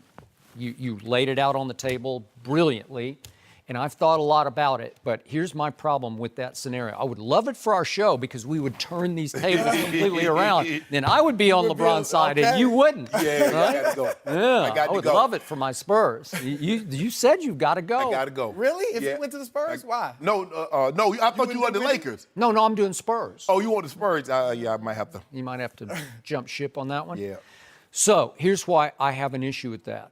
I don't trust Kawhi Leonard anymore. I just don't. I don't think that franchise completely trusts his basketball backbone or whatever his psyche is or his basketball character. I don't know what he did You last give him year. $219 million, you better trust I him. don't know. They're stuck trusting him, but I don't think LeBron would trust after what he witnessed last year from a distance. He'd say, "Really, I'm going to bet on that guy That dude to had be 4 there years with me?" with your JR. I don't know. I just don't love it. He And I wants agree. a dog with him. There's no doubt. Okay, LeBron. he wants a dog, Yeah, and if I'm he not doesn't- sure yeah, Kawhi's maybe that doesn't. guy. Kawhi that dog. But again, to your point, now we're back to Dwayne Wade's comment about it's going to be lifestyle over a basketball decision. Well, how close is Dwayne with LeBron? I asked Shannon this to start the show today, or earlier in the show, because to me, remember, LeBron did leave Dwayne high and dry at the end of Yeah, Dwayne 2014. didn't know what- And then at the trade deadline this year, and still what is a shock to me, LeBron seemed to just shrug and bless Dwayne going back to Miami, like he was happy for him. LeBron missed Dwayne Wade down the stretch of this season and through the playoffs. He would have been a crucial plus for LeBron. I think LeBron doesn't melt down at the end of game one if Dwayne's on the bench with him. I think Dwayne pulls him aside and says, "Just snap out of it. Here we go. We got this. We got him right where we want him. We got nothing Well, going maybe overtime." Dwayne's in the game instead of JR, and Maybe, Wade and gets that you know rebound. what? And again, can Maybe Dwayne he play waits. more than 15 minutes? But no, he can't. But game 2 at Philadelphia this year with the Heat, that was a big time down the stretch. He scored 28 and just took over the fourth quarter. So he could have given you one of those every once in a while that would have been crucial, especially in the finals. So is Dwayne right about lifestyle? Because if he is, then it's the Lakers to me, because he's got 2 houses here, even upgraded already to a mansion up in Brentwood, which is, again, high-end, as exclusive as it gets in Los Angeles, and it's a great place to live. It's near the ocean. I don't know what's not to like about it. Could little Bronny go to school, high school here? Sure. Could all the kids be happy here? I assume they could be. I don't know how much they love Cleveland, but the weather here is just hard to beat. The lifestyle here is hard to beat.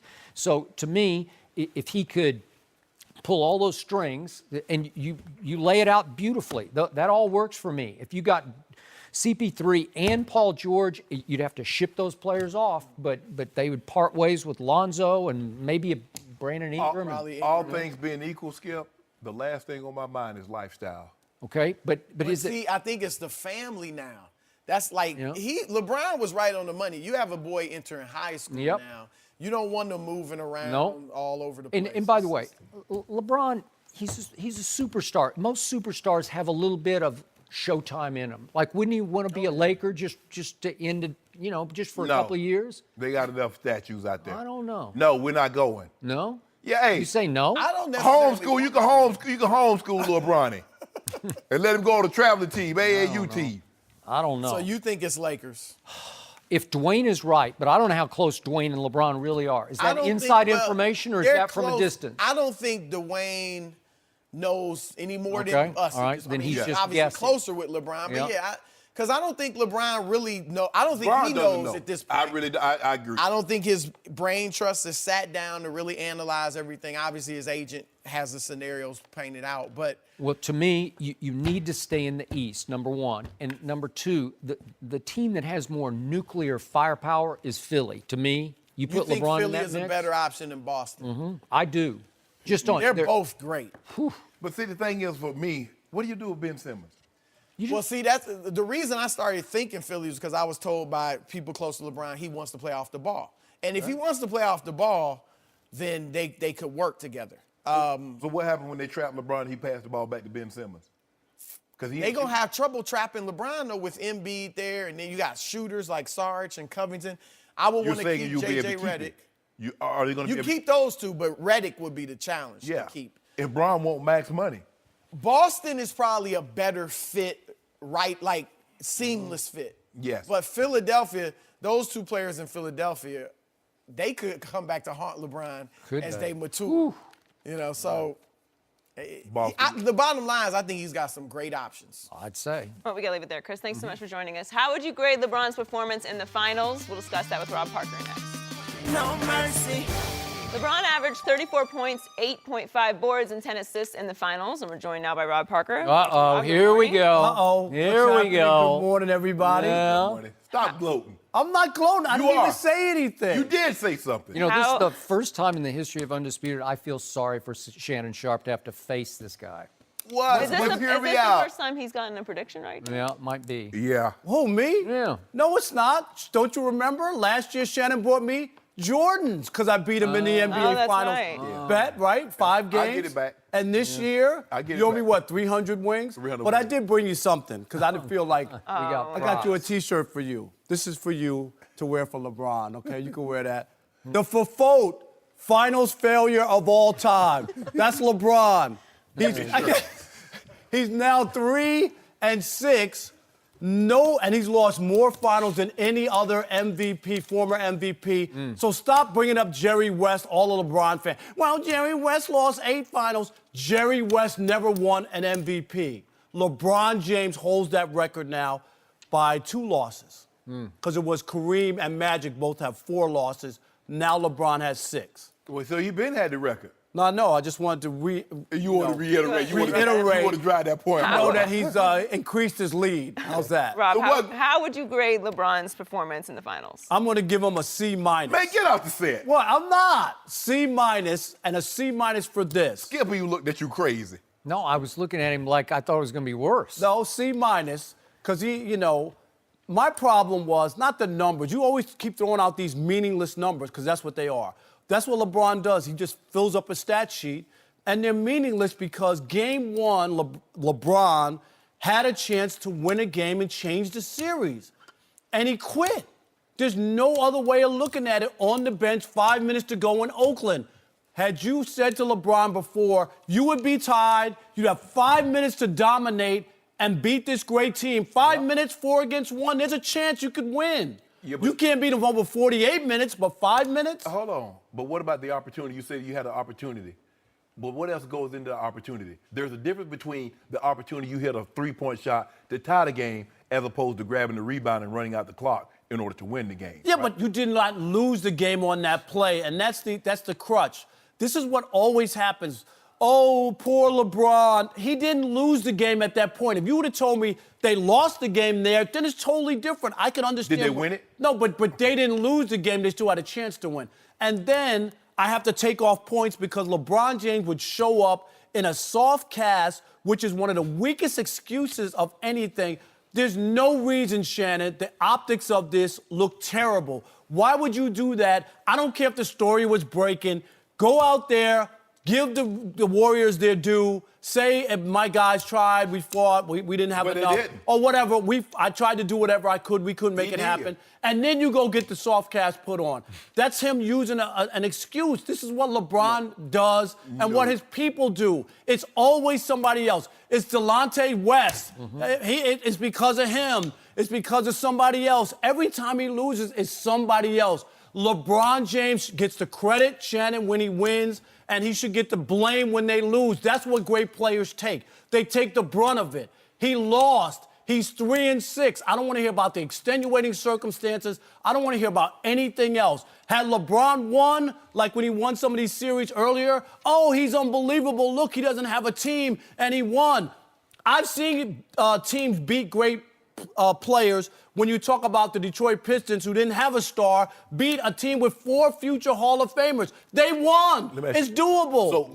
It's doable. Was Gary Payton and Karl Malone in the absolute prime? No, they weren't, but they already had Shaq and Kobe, who had won 3 in a row, and, 1 year prior. It wasn't in a row before they got to 2004. Karl Malone was in his absolute prime. He was as good as... That was your 19, Skip Bayless. Stop playing. Which one? Are we talking about against Jordan? We talking about with the Lakers. Oh, I thought you was 97, 98. No, he was just a monster. No. I gave him an A-. A-? A-. A-? Yes, A-. You look, I don't really know what else he could have done. Joy read the stats, 34-10, 8.5. Kyle Korver made 1 shot in the entire series. Jeff Green But 2 years ago, when LeBron passed the ball to him in a spot with the game on the line, everybody said that was the right basketball play.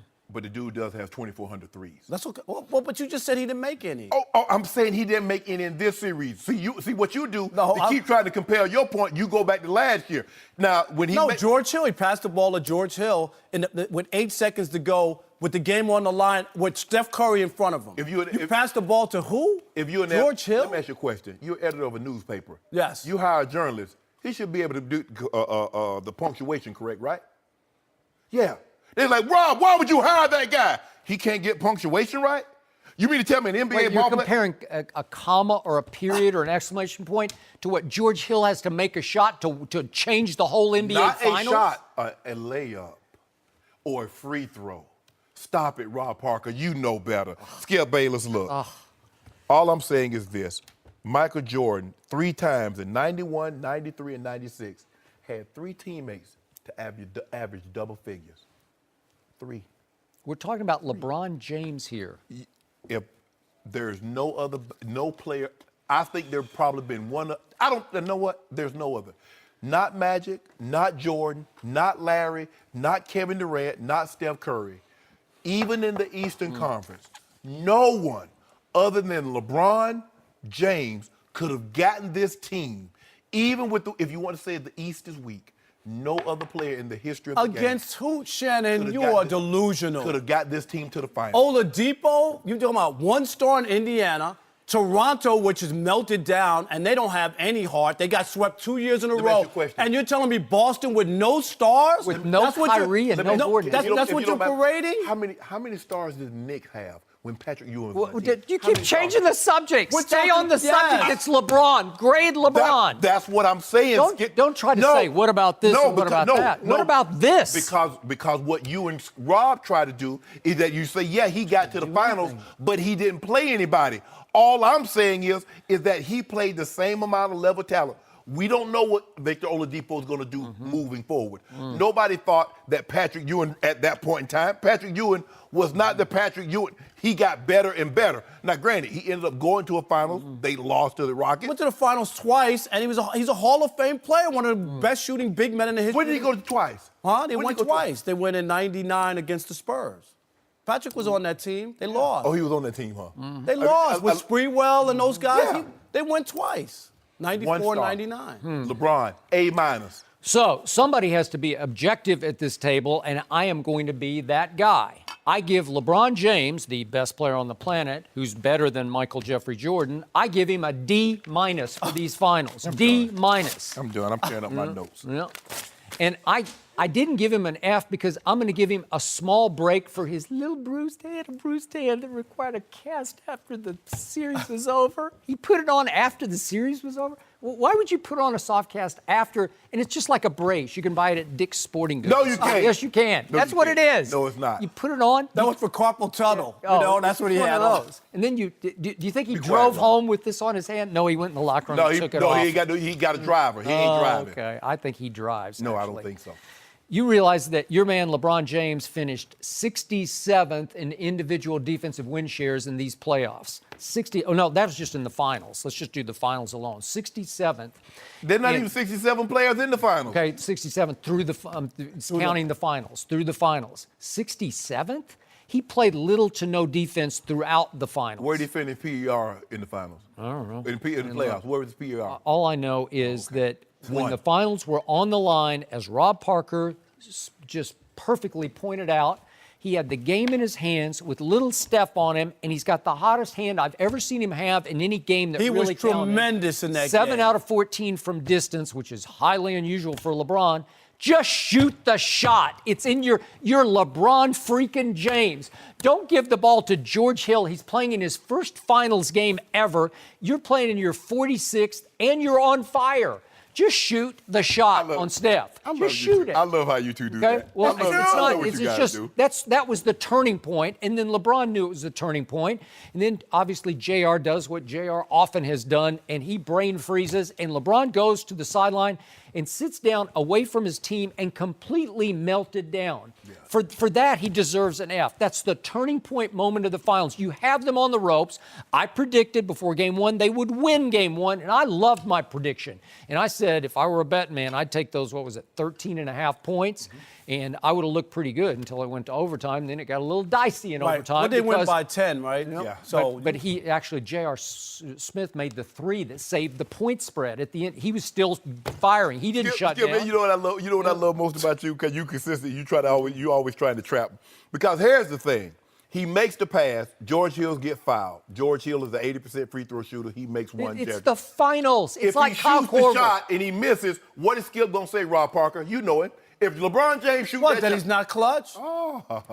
Just do it if you're that But guy. you're You that made 2 guy, though. shots. You can't be worried about that. Did you see the 2 buzzer beaters that he did? That's against- what- okay, now what you're did I tell making you? my case. The Thank score you. was tied. He couldn't lose either way. This is a That's do what or he die. does. This is a do So or die, if he misses win or the lose shot. If he misses Gotta the make shot, you go into overtime. So you can't say he's unclutch. No, what? No, but overtime ain't the same thing as when you're behind and All you can't put up overtimes are that not shot. created. All overtimes are not created equal. Then the you and I problem- both know that, Skip. Then in game 2, 3, and 4, LeBron just went into his shell. I couldn't even recognize him anymore. I don't know who he was. He played with no energy, no urgency, and that's not about having a bruised hand. 28, 9, and 11. Did you It's see And that guy? if you have that bruised hand, don't play. Don't put on the uniform. Stop don't it, go stop out it, Rob. there. Stop it, Rob. Why? Stop it. In a game of that magnitude, Don't play. You know stars are going to play in the Super All right, Bowl. then I don't want to hear it. After the Skip, fact. he's not making an excuse. He did make an excuse when he showed up at the press conference. What was that for? So let me ask you, because this is what you're going to say.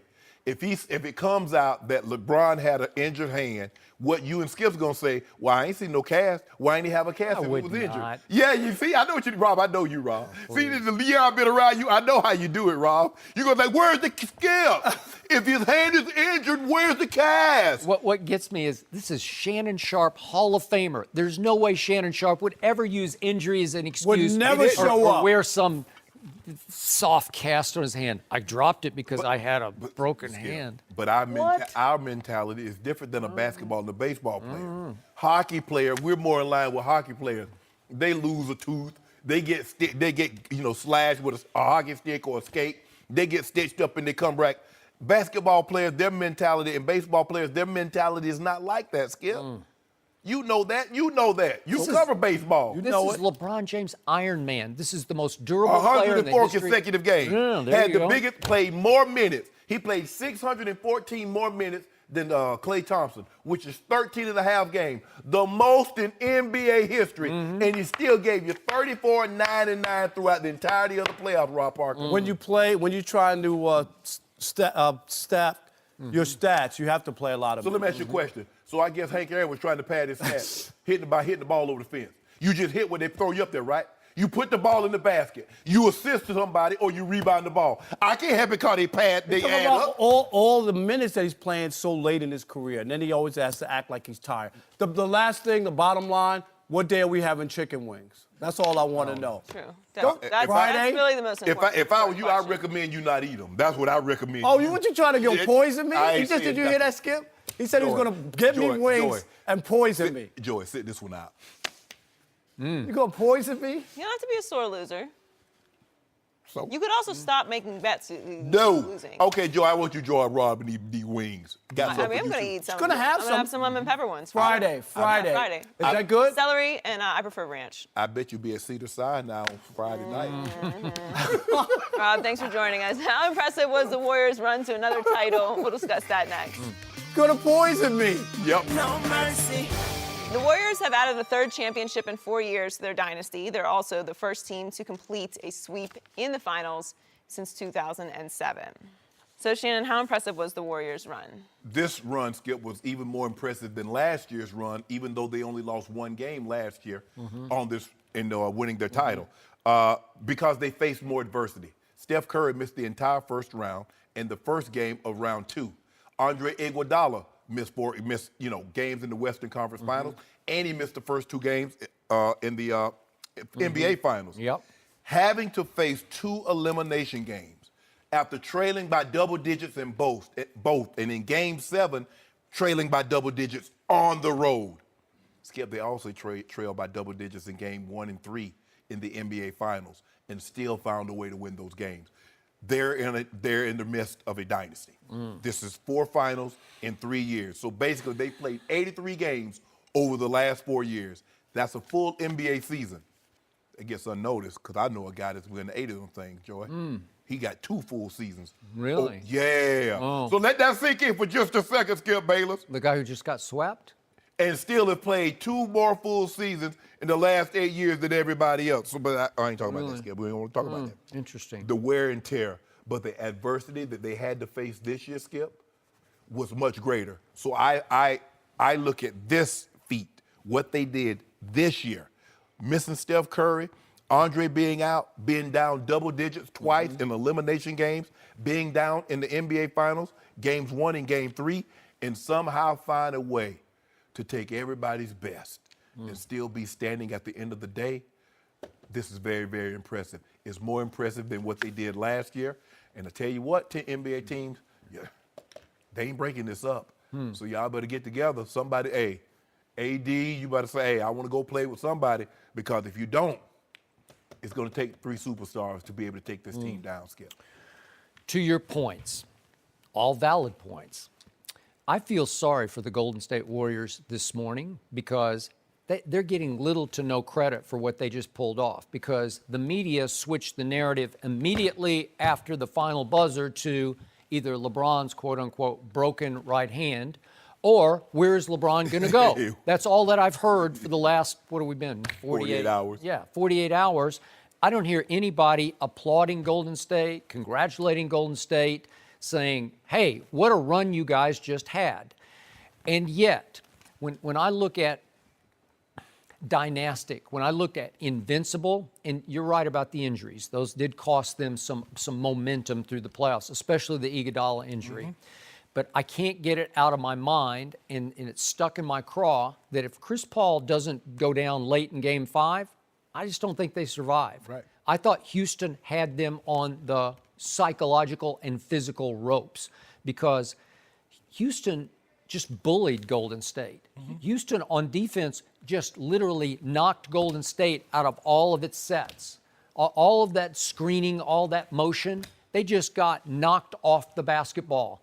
And I'd never seen anything quite like it before, and it looked like Houston had figured out the solution. This is how you beat them. You just out-physical a finesse team. And they were. They had them where they wanted them, and then they lose their leader on offense, Right. Chris Paul, and then that's the end of that story. But to your point, I give Golden State high marks because they were down. They still got down to James Harden and company. Right. And they still roared back in both those games, thanks in large part to Klay Thompson. Clay was unbelievable in He Game was. 6, but to be down by double digits in a Game 7 on the road, Skip, and to still find the wherewithal to come back and get it done. And remember, they didn't have Iguodala. And see, Houston was more formidable, Skip, because they got guys that are defensive stoppers. They did. They got Tucker. They had Capella. They got CP3. They got Ariza. And Ariza, yep. This is why they can switch everything, with the exception of James Harden. All these guys are really elite-level defenders, so they can switch everything. Well, the Cavs are trying to switch everything, and they don't have anybody that can play D like that, Skip. But you have to give these guys credit. Okay, Kevin Durant joined up with a 73-9 team that beat him. Okay, I get all that. Okay, we're past that now, Skip. You can't go back and undo the decision Kevin Durant made. Give them their credit. 3 times in 4 years, they won the title. Moving forward, what are you going to do about it? Because it looks to me that they were reporting they're trying to lock up Clay. They're trying to lock up Draymond. So they're trying to keep this thing going for the very foreseeable future. And the thing that I think they have going in their favor, now, unless Clay all of a sudden says, look, I got 3 rings, how do I leave $75 million on the table? Maybe. But they strike me as a team Yep. that sincerely care about each They other. do. I agree. And it doesn't care who gets the credit. Because a lot of times, Skip, we see, oh, it's his team, it's that team. We saw that pulled the Lakers apart with Shaq and Kobe. No. We saw what happened with Kyrie and LeBron. Normally, that's what happened. But it doesn't seem like, I mean, for Steph, a guy was a 2-time MVP, and he opened arms a guy that's did. better than he is. He did. Come join my team. Okay. But bottom line, I didn't see invincible Golden State against Cleveland in game 1 and 3. I still think your Cavaliers should have won those 2 games. We'd be having a whole different conversation. But here's the thing, though, Skip. You need 4. Do you believe the Cavs could have beaten them 2 more times? That's the thing. See, that's what makes it so hard about a series. Houston took them 3, took 3 off them, and had them down double digits in game 7 at home. Yeah, but they lost their leader, their CP3. That was huge. It was almost like what could go wrong. Well, I'm starting to agree with Steve Kerr. Had they had Iggy, you look how they played when they got Iggy. Well, maybe. They might have would have got him in 5. We'll leave it there. What team gives LeBron the best chance to win a title next season? We'll discuss that next. No mercy. Let's move on to LeBron's next decision. There have been a number of teams that have been mentioned as contenders for LeBron, including the Lakers, Rockets, Sixers, Celtics, and Spurs. He can officially become a free agent on June 29th. So, Shannon, which team gives LeBron the best chance to win a title? Spurs. Because they have the coach in place that's battle-tested, has won 5 championships. They have a guy that's been finals MVP, that's been to 2 finals. I believe he has dog in him. And LaMarcus Aldridge has played in some big playoff games. So a lot of the things that LeBron would need in order to compete with the Warriors are there. You have a coach, Pop, Steve Kerr, okay. Kawhi, LeBron, LaMarcus, okay, you got a big 3. Now, how many of those ancillary pieces that you're going to be? Not many. Not many. Well, you know, there's a couple of guys. Green has a player option. So does Rudy Gay. The big question is, Skip, Pau Gasol is still on the books for 18 for the next 2 years. You're probably going to have to move him because there's no way you can have him and Kawhi and LeBron at those max dollars on that contract. With that being said, the Spurs know how to play the Warriors, especially when Kawhi's in there. Coach Popovich knows how to coach. So if LeBron wants to win a title next year, I believe the Spurs present the best opportunity for him to do that. Maybe, and I would hope you're right about that, but again, I don't trust Kawhi anymore, and I've never really trusted LaMarcus when the chips are really down in a big playoff game, and I'm not sure LeBron would either. I'm going to stick with my original gut instinct on this question. The Philadelphia 76ers. Joel Embiid is on the verge of becoming the best player in basketball, 2-way player, because you want to talk about a monster on offense and defense. Can he control the game on both ends of the floor? He can. And Ben Simmons is a gifted kid. I realize he can't shoot. Maybe he's in some gym right now getting up shots. I sure hope so. But Philly, because of their process, they have draft picks. They have a stash of picks that they could trade Cleveland straight up for LeBron, and then they could keep pretty much their whole roster intact.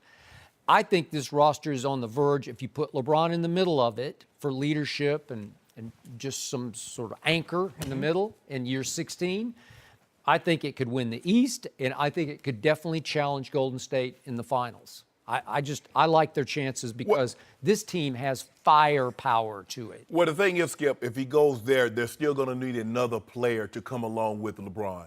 I still don't believe that Ben Simmons and Joel Embiid is enough because I don't think Ben Simmons is enough offensively to help do what they need to get done. But remember, if you could keep Redick now, See, that's going to be tricky. Okay, but if you trade the draft pick straight up for LeBron, then you've already got a lot of cap space to start with, but you'd have enough cap space to re-sign Redick. Well, here's the thing is, and what makes the draft picks, because they're going to be so good, you ain't got to worry about them picks being in the lottery. So you don't have to worry about them being a top 5 or top 10 pick, Skip. I just think, and I know it's in the West, and you want to face Golden State, you want to try to delay that as long as you possibly can, which means playing them in the NBA Finals.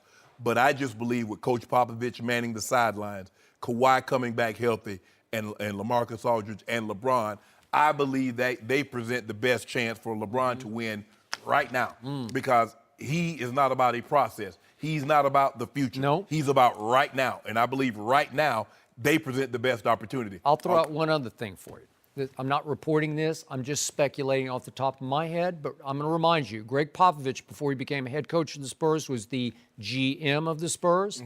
Is it possible that Pop says, I've had enough of sitting on that bench, that I'll go with LeBron to Philadelphia, and I'll be the GM for my protege, Brett Brown, who came up under Pop, and we'll see if we can win a championship in Philadelphia? Pop ain't leaving San Antonio. Pop loves San Antonio.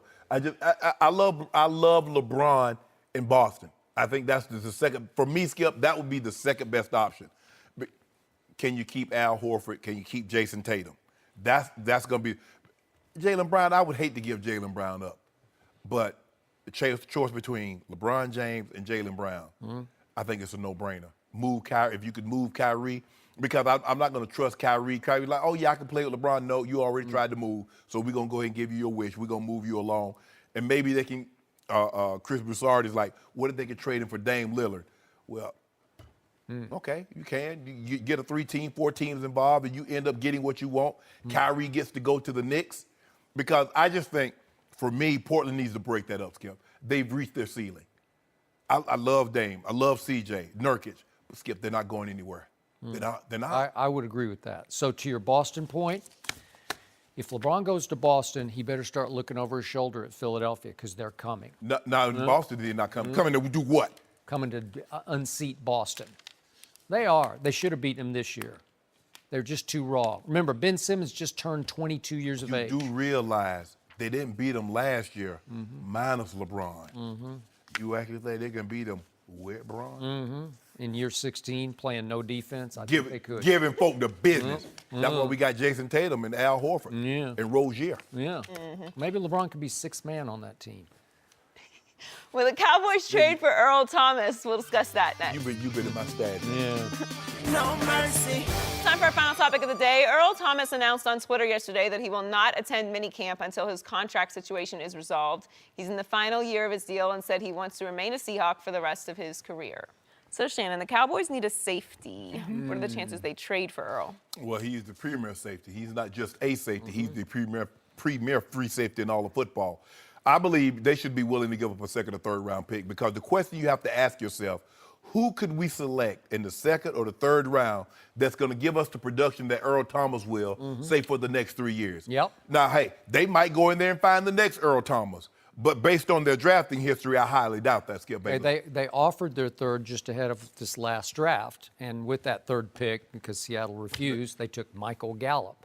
My point was they took Leighton Vander Esch with their first-round pick. Would you rather have Earl Thomas or Leighton Vander Esch? I'll take Earl Thomas because they need an established star in their secondary. And you know what he is, Skip and he just turned 29, so I think he's got like 3 or 4 prime years ahead of him. Now, you're going to have to pay him. You're going to have to pay him that Eric Berry level money, $13 million. But you need somebody that you do. Look, you got young corners. You need somebody that can cover those blemishes. He's the ultimate makeup.